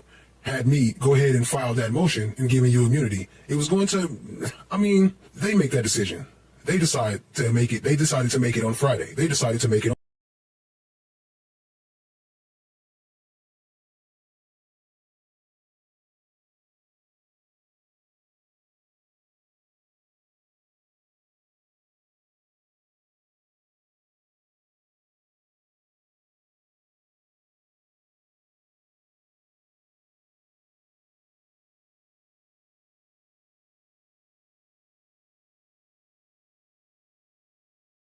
Friday. So even if you would have been more comfortable testifying and invoking your Fifth Amendment privilege. Oh, dang. Here I go talking on mute again. I was saying shout out to him. He saying move the chat.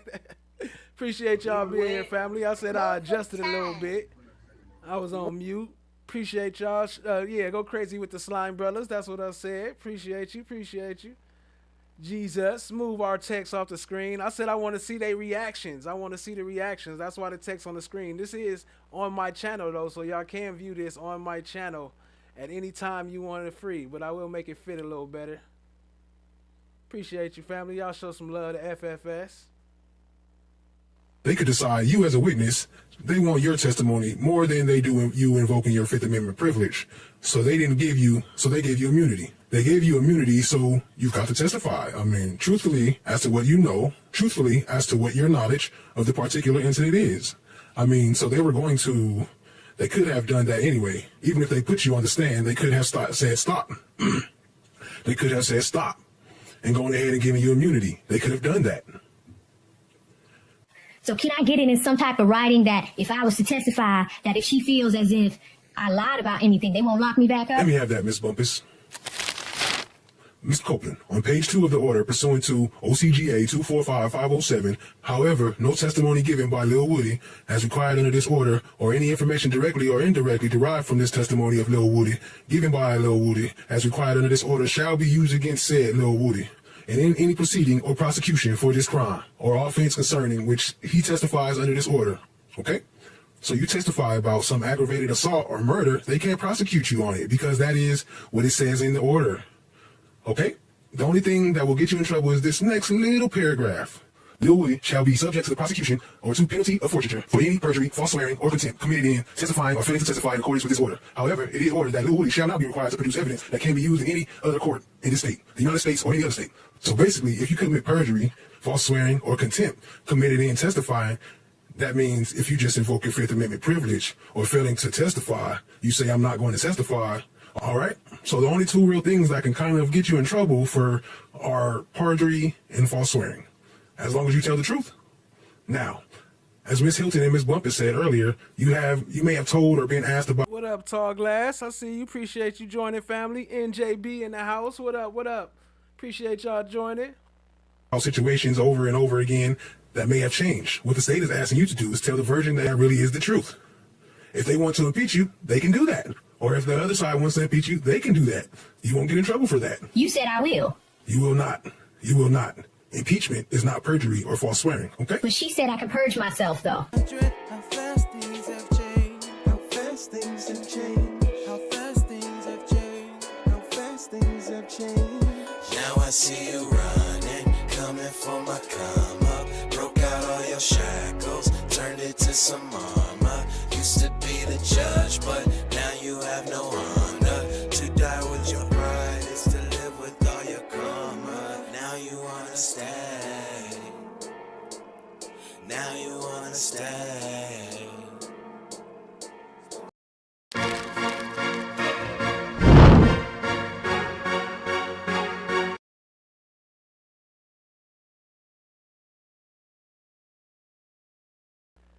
My bad. I was meaning to go to number 3. My bad, family. Let's see. Where's number 3? I did these crimes. I'm telling you that. Hey, it's your boy, the lead attorney. I did these crimes. Right? Shout out to that cartoon. Oh no, the video, guys. Somebody made a video and used AV's voice. It was hilarious. Reading the transcript with AI. I was like, it's your boy. AI is racist. It's your boy. Got real urban on me. All right, and so whoever did that video with AV, I don't know if someone could drop the link. It was hilarious. Hey, Flesh of the Gods. So shout out to Flesh of the Gods too, who has been really I don't know, not daily coverage, but almost daily coverage content about this case, looking back at different parts of testimony and in-court moments that relate to the things that we're arguing about today. Flesh of the Gods has a great archive of content on the YSL trial, so make sure you check out that channel as well. Yes, D's Life, Jenny D. I made all of these. Appreciate you, family. What up, Mookie Mookie? I see you. YP Com Chick, what up, though? No One, Jimmy Horn, Yak Mommy, what up? Ali B, I'm loving this dog.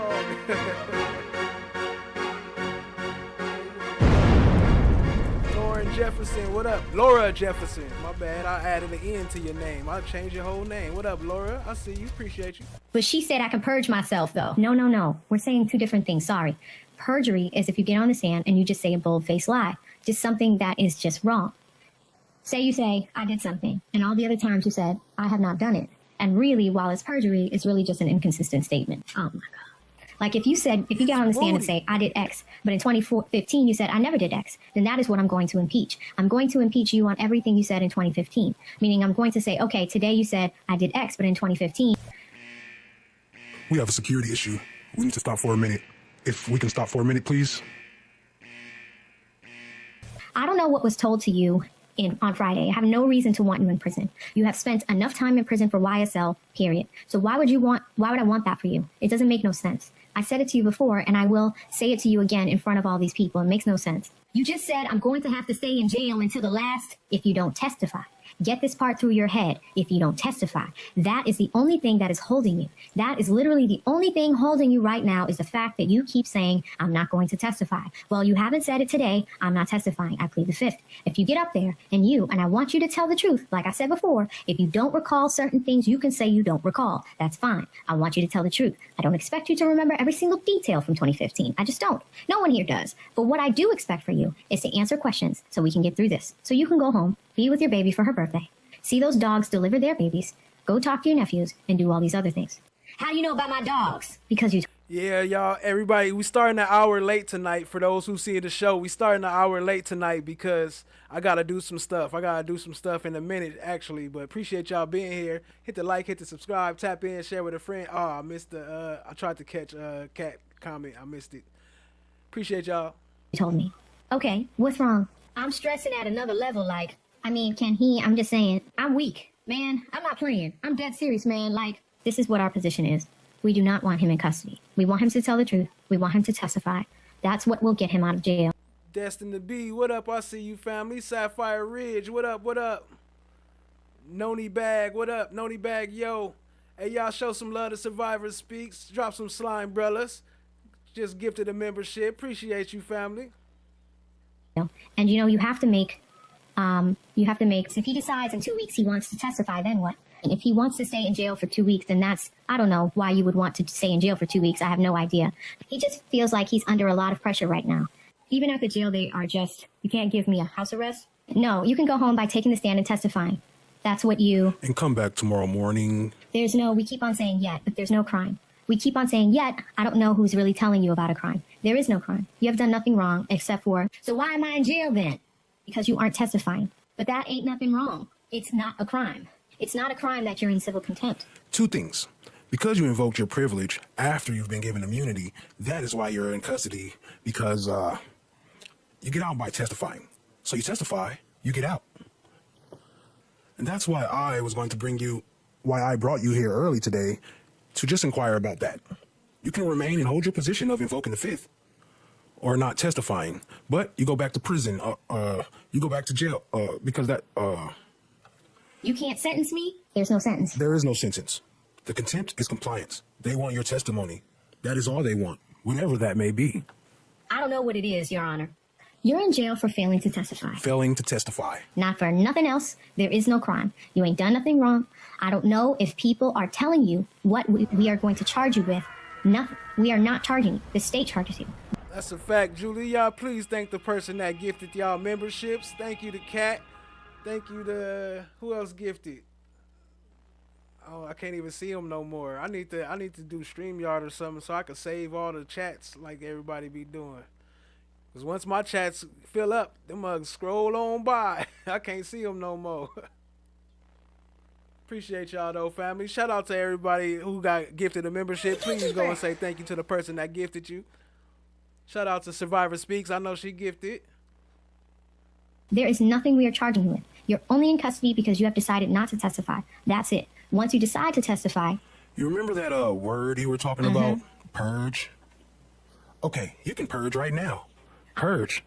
And get yourself out of jail just by testifying. I can purge and get out of jail? Yes, just by testifying. Not perjury. Purge, meaning you can get out of jail. You can get out of jail, out of custody, just by testifying. And what about the other one? The other word, perjury? That's different. That's different. That's a different word, okay? That can get me back in jail? Yes. Well, perjury is, It's not what you are saying it's not what you were saying is not perjury. What you are saying is what we call a prior inconsistent statement. Your example that you gave me, what if I said I did something and I know you didn't do it and you said before you didn't do it? That's not perjury. That's a prior inconsistent statement. You've got to make a decision. So if he starts testifying today, he's going to go home today? He should, so long as he remains. But if you get up there and be like, if you get up there testifying and then we get into it and you start saying I plead the 5th, we're going to be back here again. But if he says he don't recall to everything, he'll be okay. I'm not advising that. But so long as he answers the questions, that's fine. So long as I did these crimes, I'm telling you that. Okay. I don't know what you were talking about, but I think you are saying you want to get up there on the stand and say something. Sapphire Ridge going live in 10 minutes. I don't know how to redirect, or I set up a redirect. I'm going to have to figure that out. Did we find out if he could talk to his family? No? I mean, if it's okay, we got the sister's phone number. As my attorney, you gotta if y'all want to talk, let me go somewhere. I can't hear you. The judge is over there, so just speak low so he doesn't hear you. Hold on. Okay, all right. Mr. Copeland, have you had an opportunity to talk with Ms. Bumpus, your lawyer, and Ms. Hilton, the state's counsel? Have you got any other questions? No, Your Honor. Is it your desire to give testimony today? Yes, sir. Okay. All right, then. Do you all have some clothes for him? I don't know. Let me go take a look. What size are you? I can't hear you. And what size are you? Little. You had a jacket for him? Oh, but he can't wear a large? What is your waist size? 34? 32. Chest. What are you, 34? 34, 36 chest? Probably 36. Not in my chest. What you mean? Size. They are going to try to get you some clothes so you don't have to testify wearing that jail uniform, okay? Y'all don't want to show the people how y'all did me? Look, If we can't find clothes, then you may have until tomorrow. I prefer to go in like this. Nah, don't hide it. Can you make him put on clothes? Chloe Albert, you saying your chats disappear like the McDonald's videos? That's a fact. Go use Studio, then click Live Dashboard. No, I want to go in there like this. What? Fine, with me. What? All right, okay. Y'all ain't going to try and lock me back up for this? So long as you testify, we will get an order to get you released today. Whose copy is this? You've got to make sure you come back now. I want to be real clear.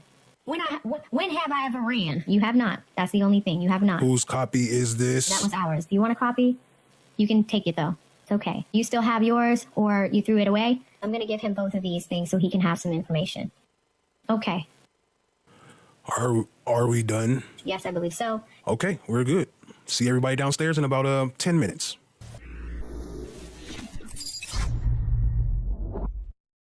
He's a rat.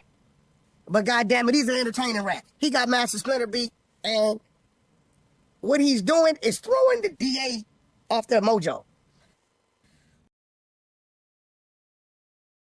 Yo, shout out to Cat. I appreciate that. I didn't even know you could do that. I mean, I never clicked on that tab, I guess, but I still can't pull them up on this screen because it's separate. But I appreciate it. I could go back and read them. I read them out before I head out. Appreciate you, family.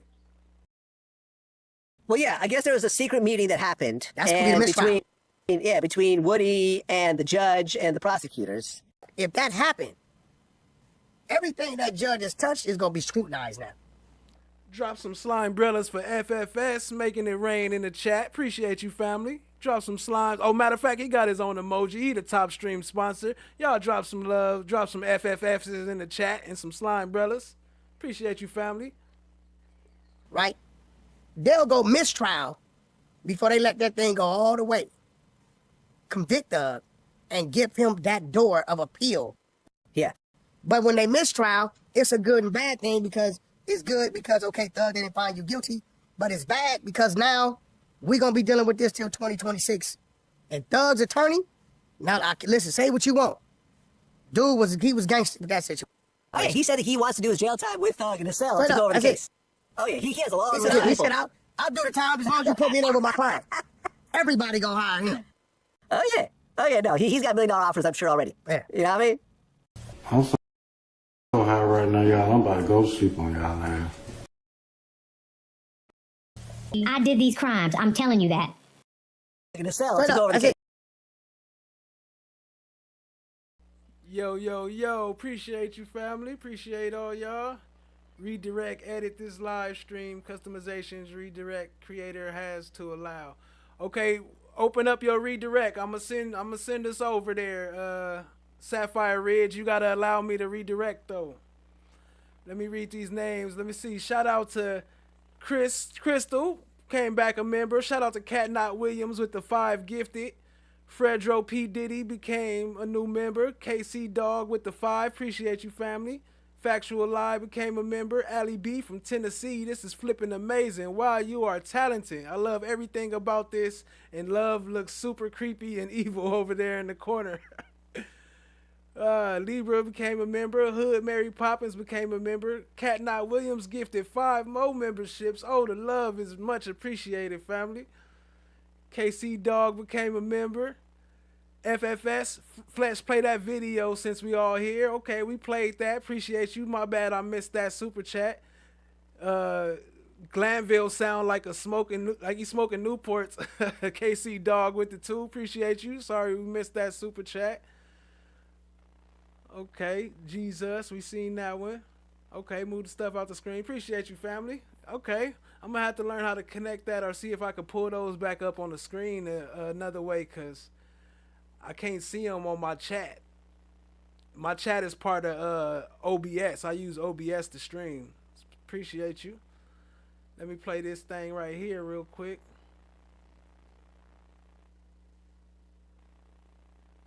Appreciate y'all. Hit the like, hit the subscribe, tap in, share for the friend. Share with a friend. Glanville over there dancing for subs right now. That's what I was trying to think of. That's what confused my mind. But anyway, appreciate y'all, family. No. Why didn't you, as an officer of this court, tell me? And that's not what the point is. The point is, you as an advocate, is you should have told me. I got a problem with you now. I got a problem with you now. I would suggest you don't say any more. Now you want to have it both ways. You can't do it. Both sides have an equal responsibility under the rules of professional responsibility. All right, have a seat, sir. Thank you. How fast things have changed. How fast things have changed. How fast things have changed. Now I see you running, coming for my come up. Broke out all your shackles, turned it to some armor. used to be the judge, but now you have no honor. To die with your pride is to live with all your karma. Now you understand. Now you understand. Another night of fun. There's a lot of fun housing development. All right.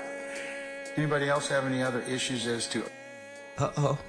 Fulton County has no problem coming in here and cuffing all of us, okay? Don't be an idiot. Are you trying to tell me about myself? You homeless, Ern. You don't even have a mirror to look at yourself. Here. So I know you all about your principles. But can we just please just listen to Ern so we can get out of here? It's 4 cops on the other side of that door. You know if they come in here, they're gonna get your ass on a whole lot of other shit. You lying ass bitch. I knew it. Mama, I hate you, Will. Don't you never come back to my house, And no. I hope they blow your motherfucking ass to smithereens. You better hope they do, bitch. You better hope they do. This nigga kidnapped me. I think I'm entitled. You want answers? I want the truth! You can't handle the truth! What are you, fucking nuts? You thought...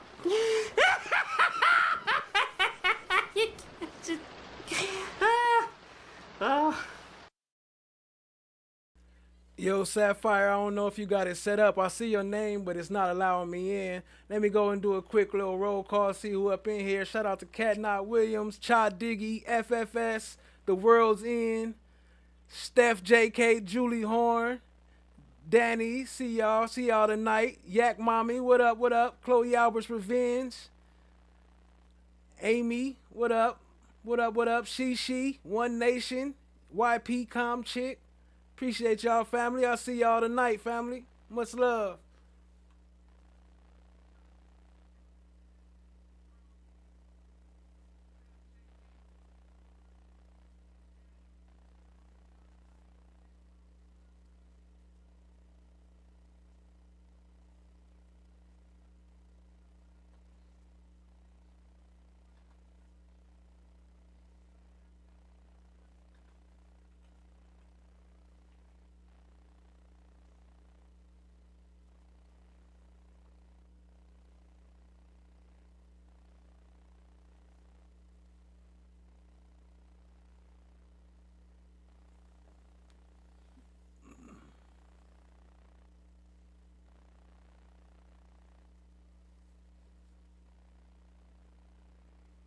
I'm still over here reading the chat, so let me see. Hold on. Let me go down. I'm still seeing y'all. Harry Erickson, what up? Love you too, Julie. Appreciate you, family. Sapphire Ridge News, they go to link. Take care, family. Appreciate you. Survivor Speaks. Y'all go check out Survivor Speaks and sub up. Check out No One. Go and sub up. He got some beats and some music for you. Hood Tycoon, what up, what up? First time, dope as hell. Appreciate you, family. Chloe Albert's Revenge, always love. Trap House, Trap House.